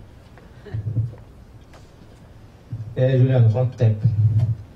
Então, eu estava lembrando que eu roubava cobre para poder comprar pão, só que me interessava o papel do pão para escrever só. Aí eu comecei com a partir do pão também, um certo momento. Com certeza a decisão topológica, né? É uma decisão topológica, a pessoa tem que decidir que há um lugar, né? Porque a decisão do Atopos já é dada antes, né? Na sua decisão topológica, qual a importância do humor, que já estava lá antes do Sloterdijk, antes da Europa, né? O humor é uma espécie de gênese do ser para mim. Eu acho que até diminui um pouco a angústia o humor. Agora, essa questão, apareceu, nesse livro tem mais humor do que está aparecendo o humor, né? Não é uma questão de você estar num lugar habitando a cisão, como Deleuze, né, por exemplo, que também estudou Marx no final da vida dele, procurando uma saída nesse tipo de névoa eurocêntrica, vamos dizer assim, né? Mas eu vejo que existe uma... que você faça um pouco do humor, né? Você tem um livro que você está escrevendo com o Evandrinho, com o Evandro, né? Fala um pouco também desse, né? Porque eu vejo sempre que é um porvir e algum maravilhamento, alguma possibilidade de alegria, né? No encontro também. Você fala um pouco da amizade, do humor e desse livro que você está fazendo com o Evandro. Não negando esse livro aqui. Parece que a gente escreve o livro e já não é nada, entendeu? Depois você escreve, você tem que render alguma coisa, a fala dele, que ele já não é nada. Então eu queria que você falasse um pouco do porvir. Obrigado, Ariel. Queria falar também, quando eu conheci o Ariel me impressionou muito, eu fiquei até assim...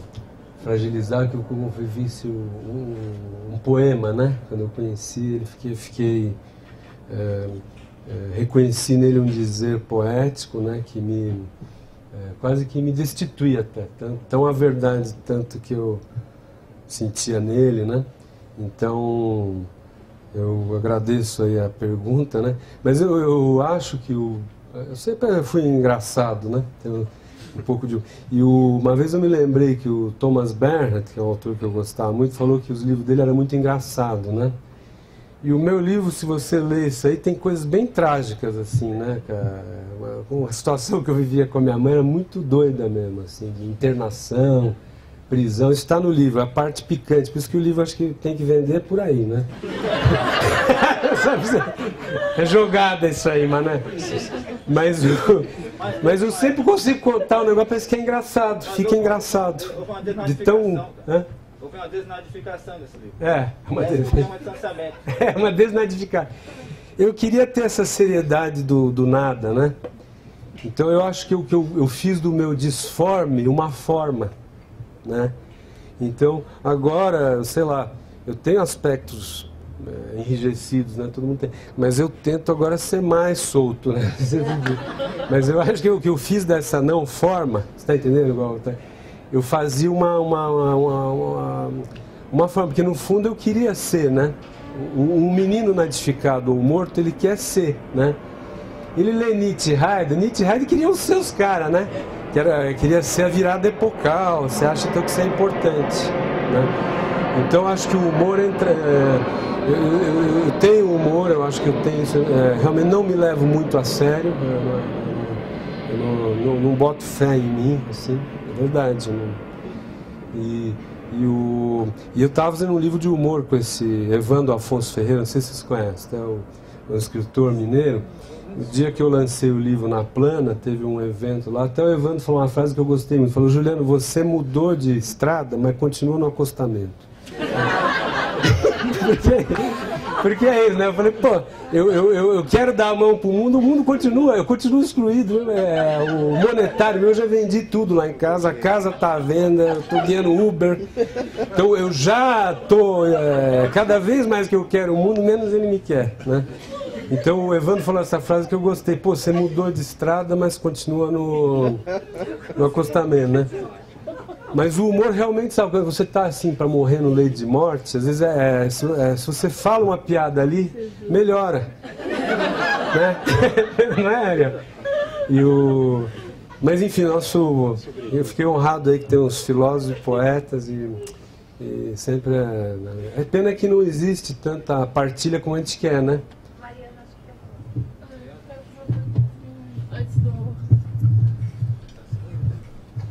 Antes das 15 perguntas do contador, quero fazer uma pergunta também.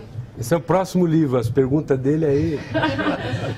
Bom, aproveitando essa deixa do Ariel sobre o humor, eu queria considerar, eu acho, né? Fico pensando que todo angustiado é bem-humorado, só pode ser.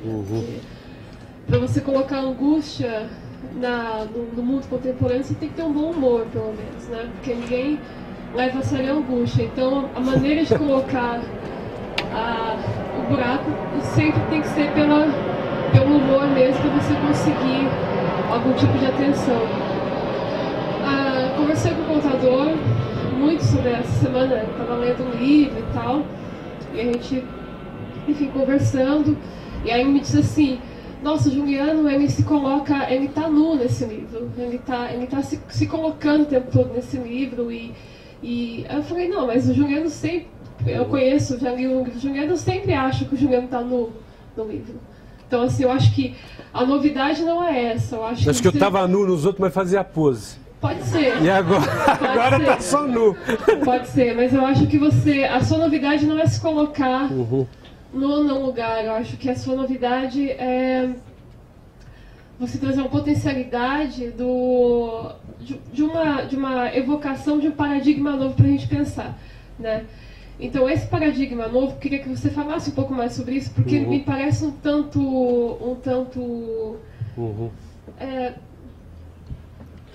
de alguma maneira místico também, sabe? Você dizer, agora a gente tem imunidades, o acesso às imunidades, de maneira que a gente também fica fora dessas imunidades, mesmo que a gente queira chegar nessas imunidades, né?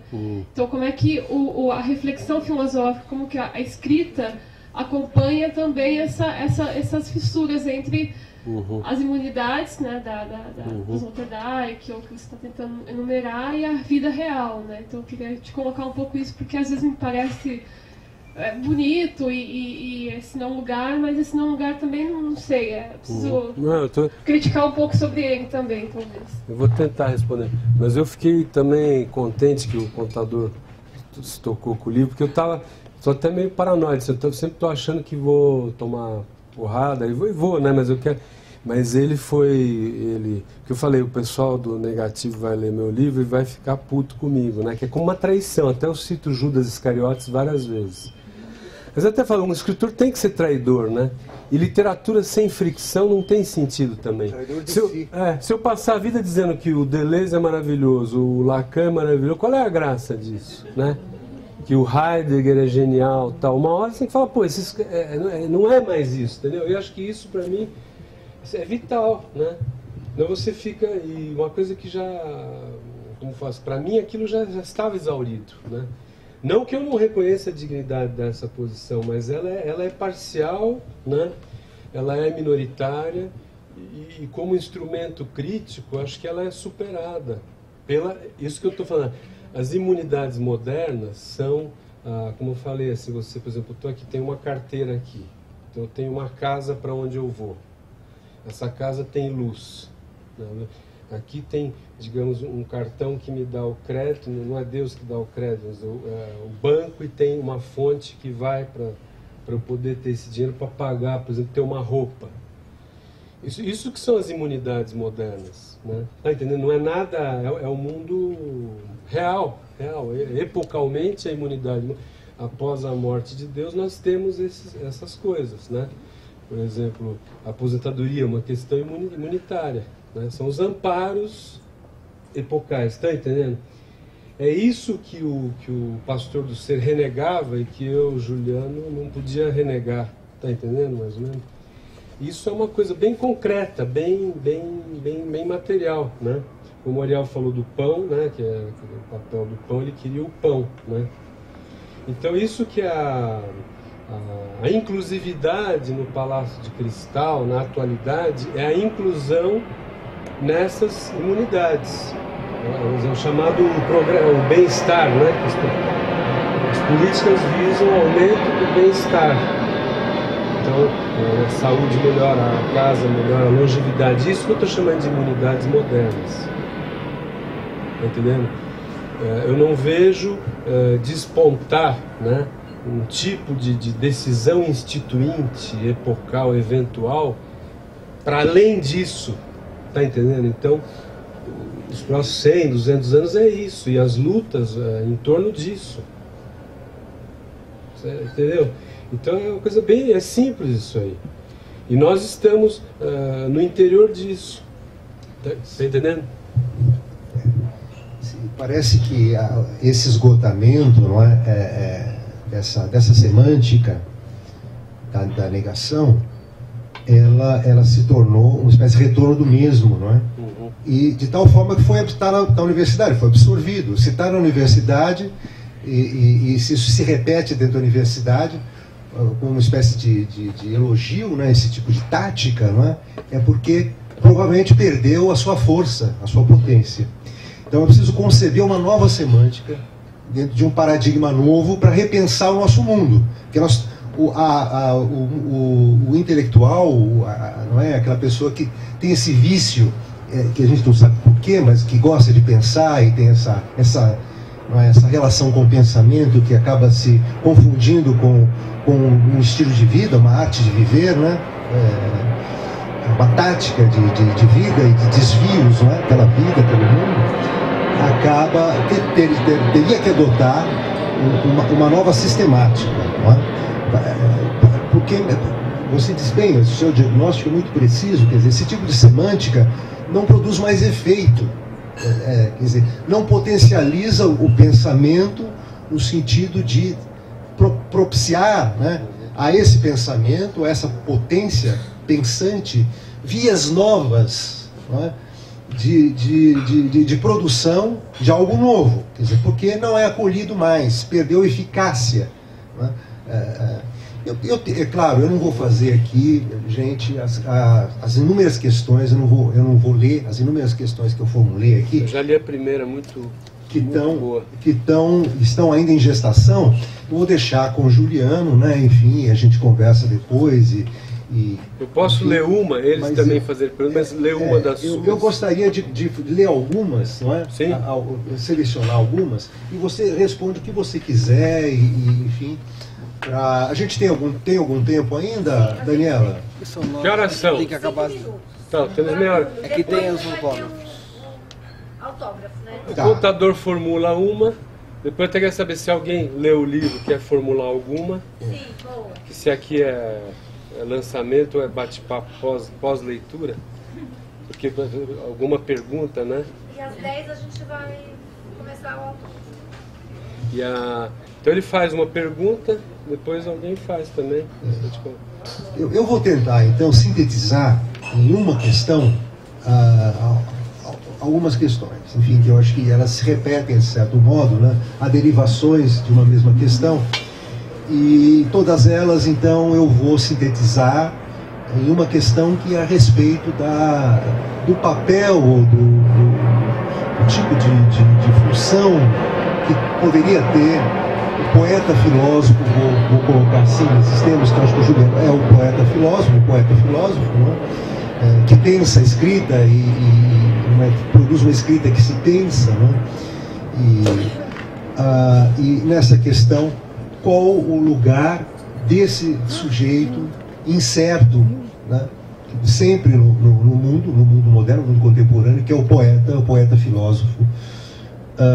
Qual o lugar dele nesse novo mundo, pensando, não é, no paradigma esferológico de Sloterdijk, não é? Então a questão é um pouco longa, mas eu vou ler e ir explicando, não é? Ela gira em torno da questão da Epifania joyciana, enfim, a Epifania, a iluminação, não é? Da criação literária. Então, se a Epifania, como gozo ou efeito da escrita, está associada ao desespero ou angústia do não lugar, qual o sentido de seu acontecimento, né, da Epifania, do escritor no espaço imunizado da esferologia? O acontecimento epifânico é o ápice da experiência e da inoperância. Você tem Bataille, você tem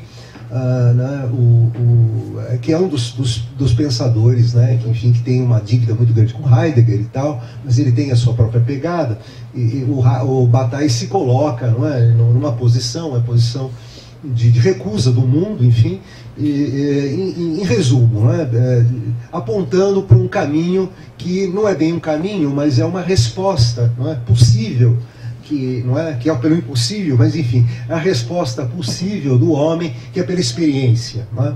Uma experiência que é enfim, do erotismo, do êxtase, da experiência interior, não é? Do homem que desse modo atinge o ápice, porque o homem é um ser descontínuo, segundo Bataille.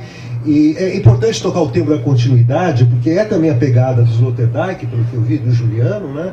Quer dizer, como você repensar o tema da continuidade hoje, não é? Porque já que, pelo prisma Wittgensteiniano e tal, né, você tem a relação do nascimento com o acontecimento, ele tem que ter uma continuidade, né? Segundo Bataille, houve uma ruptura aí, nós somos seres descontínuos, né? E é possível buscar a continuidade na experiência. A experiência te dá a condição da continuidade.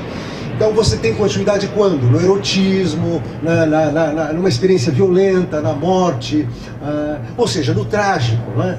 Em um certo sentido. É uma recusa do trágico. Mas enfim, voltando para o tema a pergunta tem muitos desdobramentos, né? Mas por isso que eu estou tentando condensar. Acho que está dando. Não, estou entendendo bem. Eu peço desculpas ao auditório. Estou nervoso, mas estou entendendo. É igual banca de tese. Não é. Aqui nós estamos entre amigos. Não, eu peço desculpas ao auditório, porque nem todos leram o livro, não é? E a pergunta fica muito abstrata, mas eu tenho certeza que o Juliano vai, enfim, torná-la mais clara, né? Ao explicitar a sua resposta, né? Bom, eu parto do princípio que toda a resposta está contida na pergunta, né, de algum modo. Mas, enfim.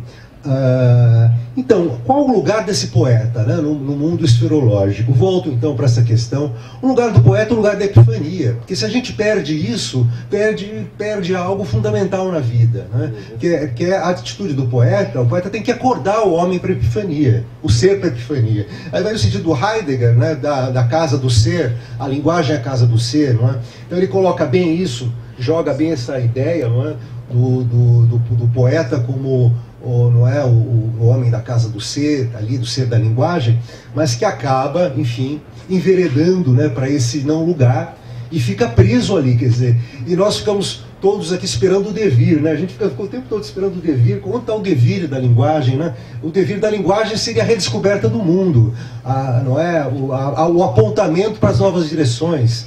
E todos nós aferrados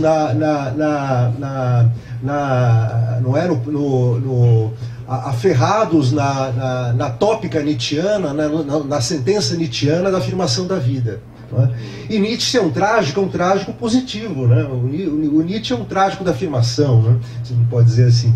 Mas enfim, então qual o lugar desse poeta? Quer dizer, então a gente toma, quer dizer,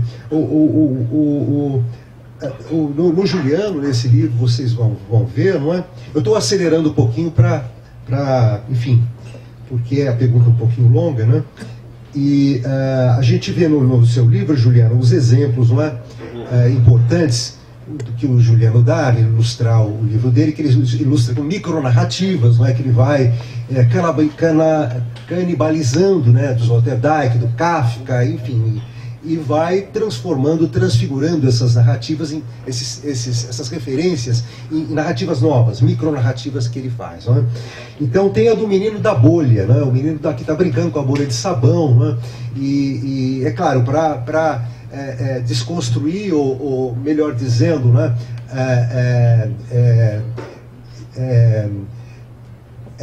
desintoxicar a ideia, a relação do sujeito-objeto, e o que acontece entre o menino e a bolha, né? Ele está brincando e tem um gozo ali nessa brincadeira, há um lúdico, que é a experiência mesmo, a experiência interior, não é? do Bataille, e que é a experiência da iluminação, a experiência joyciana da epifania. Não é?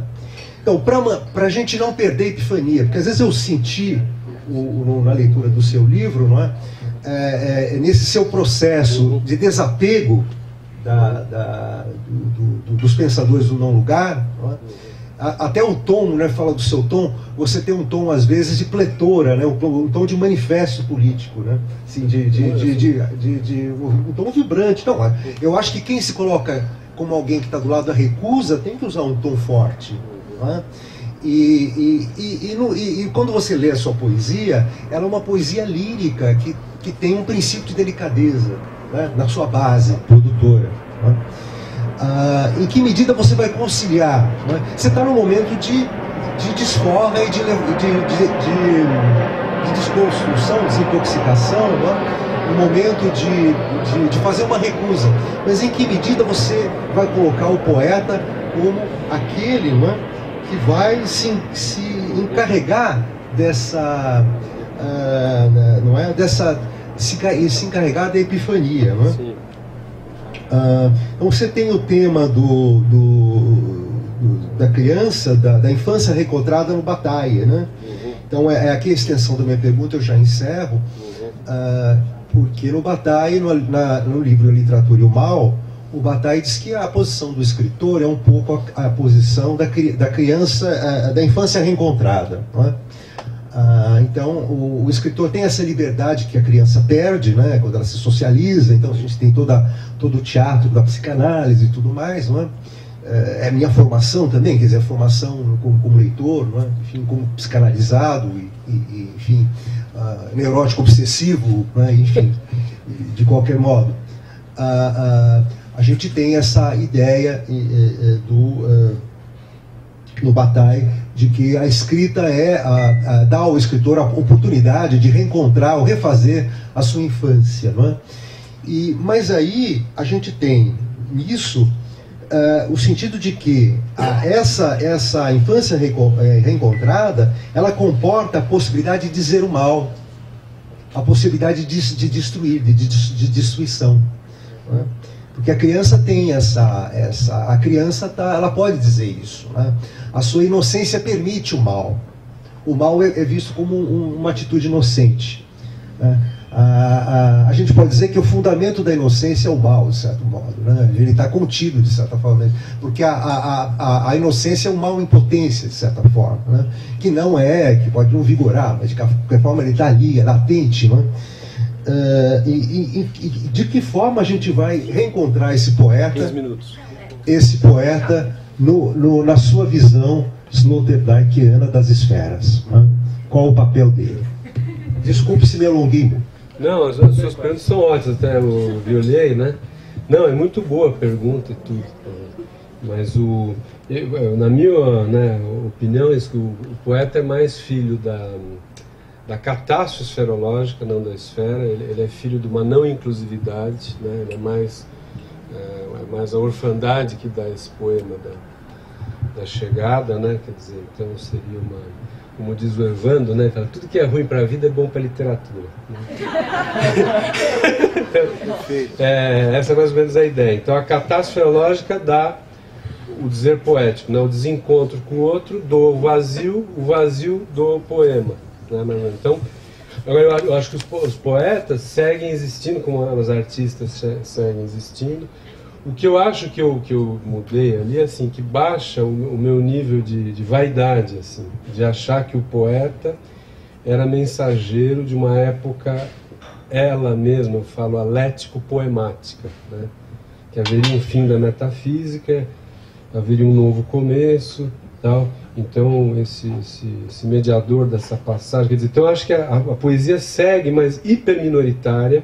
Eu chamo de comunidades interdepressivas, que tem, em geral, às vezes um que tem dinheiro ou que dá aula numa universidade para pôr debaixo da asa alguns, né, que tem um titular na jogada, tal.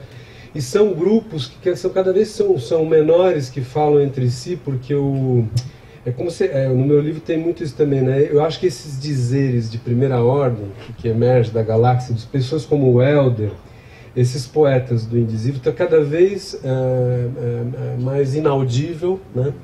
O extremo é cada vez mais, o extremo já foi dissecado, pensado, então vamos dizer, o extremo já não agrada muito, a gente já pensou extremo, já engoliu, já teorizou, já sabe na terapia como tirar alguém do extremo, a angústia, o vazio, o disforme, você sabe como dar forma, já tem terapêutica para isso, tá tudo. Então, eu acho que isso também, há uma superação dessa dinâmica do extremo, e ela, para mim, não há. A questão é só essa, ela já não abre rachadura epocal. Ela vai ficar dentro de parques temáticos, de guichês acadêmicos, de tipo concessão de bolsa em algum lugar, né? Não, está entendendo mais ou menos? Eu acho que o caminho é esse. E esses dizentes de primeira ordem tendem a diminuir. Por exemplo, o Helder, alguns... Eu acho que são mais ou menos os últimos. Pelo menos, você está entendendo mais ou menos? A literatura hoje já é mais uma recombinação de linguagens, tal, e muitos falantes que eu chamo de terceira ordem. Então esses de primeira ordem já, por exemplo, hoje em dia em São Paulo, não sei se eles conseguiriam publicar. Está entendendo? Não chega nem no mercado editorial. Então, a minha opinião é só que o que eu percebi, aí não opinião, né, que eu vivi na carne, né, vamos dizer isso aí, é que a pretensão de que isso dissesse um real que atravessa e que diz que de algum modo é comum a todos, eu percebi que não existe isso.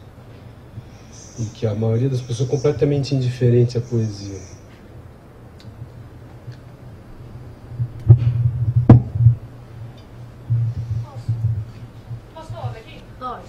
Obrigada. Juro que é bem rápido e bem simples. Fazendo uma leitura dos textos anteriores, mas porque eu ainda não tive a oportunidade de ler esse, estou aqui como um lançamento mesmo. A Gisele? Francine. Ah, não, Gisele. Da Anitta, da PUC. Ah, tá. É que eu achei que era... Fazendo essa leitura dos textos anteriores, a gente vê, não sei, talvez seja possível uma leitura do Juliano como um buraco negro, que faz essa absorção de tudo que está ao redor, e essa matéria se acumula com certa intensidade, e acompanhando esse raciocínio a gente já imaginava que em algum momento haveria esse espaço da singularidade que se transferiria para um novo universo. Você acha então que nesse momento você está realmente entrando no mundo ou partindo para um mundo novo, para uma nova dimensão? Então, eu acho assim, essa coisa de a gente cria mundinhos no interior do mundo e que vão ter poucos comungadores dessa hóstia, né? O que acabou para mim é a ideia de criar um novo mundo, essa ideia de evento que os filósofos têm, a eventualização, um grande instante de reinstituição da medida do humano das coisas. Quer dizer, vamos sair da mercadoria, vamos sair do monetário, vamos sair do homem trabalhador, do arbeiter, vamos recodificar o humano fora do reativo cristão. Por exemplo, essas grandes decisões epocais já não tem. Está entendendo?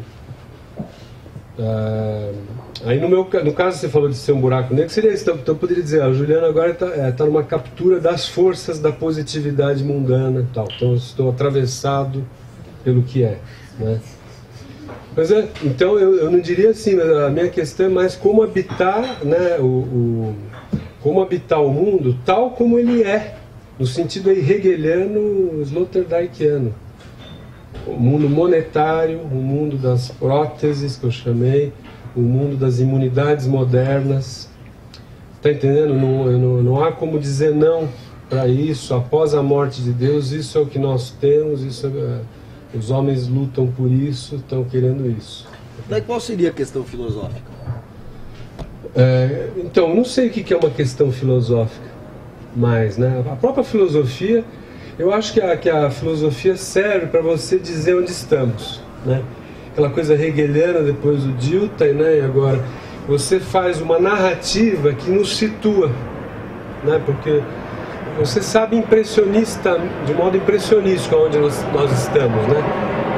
O grande filósofo é aquele que a cada momento, né, consegue fazer uma narrativa que dá conta mais ou menos dessa forma do mundo hoje. Quer dizer, daqui a 100 anos vai ter uma outra, ou não, né, vamos dizer, mas o Hegel morre, começa a vir lá o operariado, sociedade de massa, são figuras de mundo que ele não sintetizou lá, não estava na obra dele, né?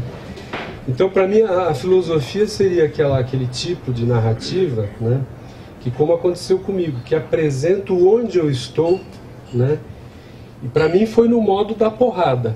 É como se eu fosse o Kierkegaard encontrasse o Hegel, né?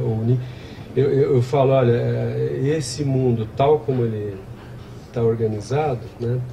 Ele não sorriu para a sua singularidade, tá entendendo?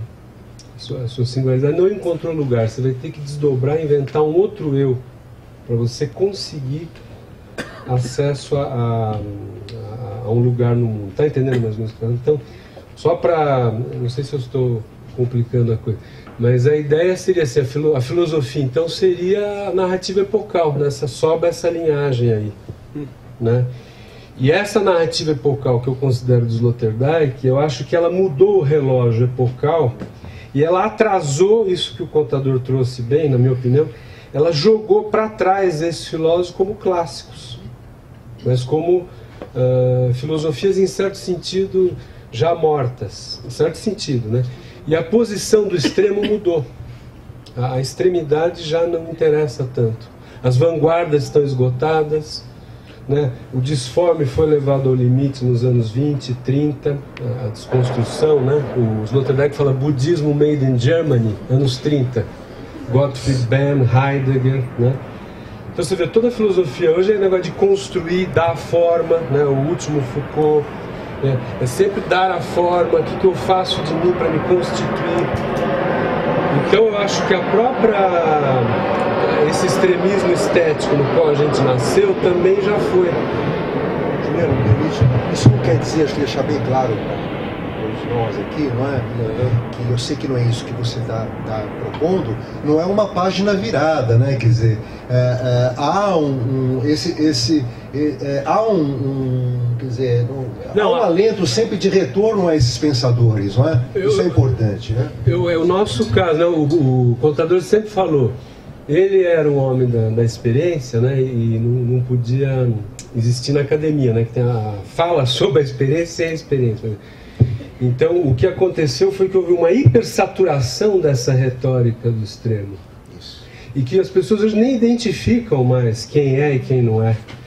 Como a Mariana falou, né? A angústia, o pessoal nem sabe o que é, né?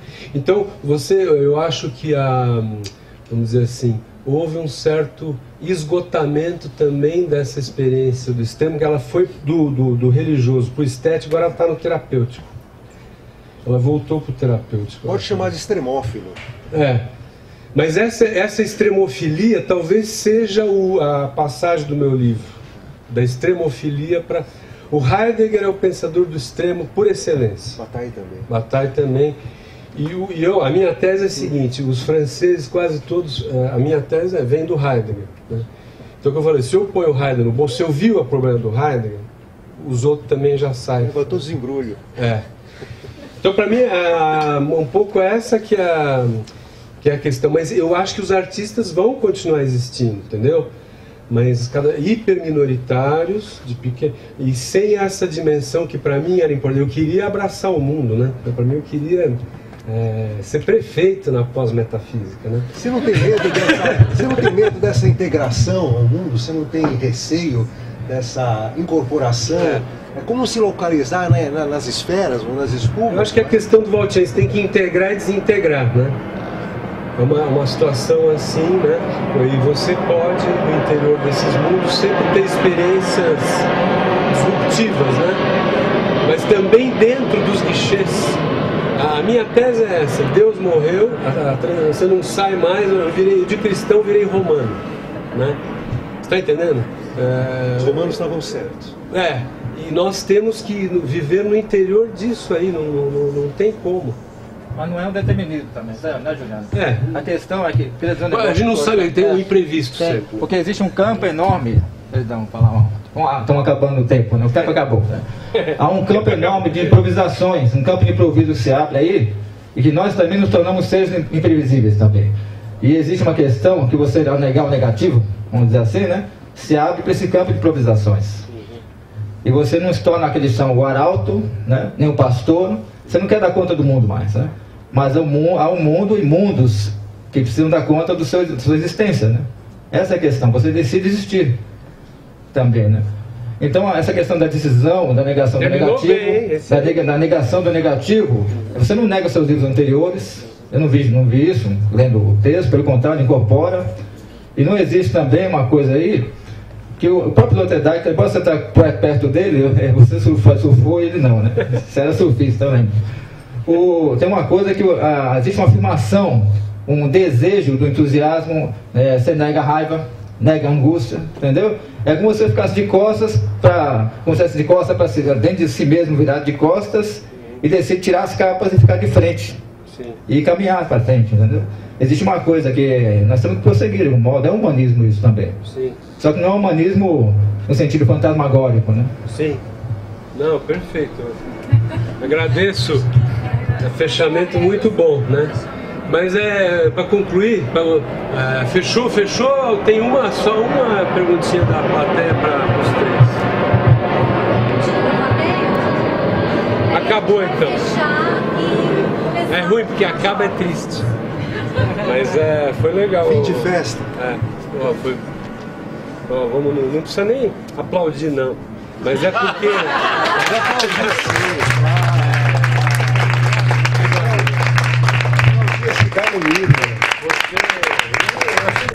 Vida longa, Juliano. Eu achei que eu ia apanhar dele. Vida longa.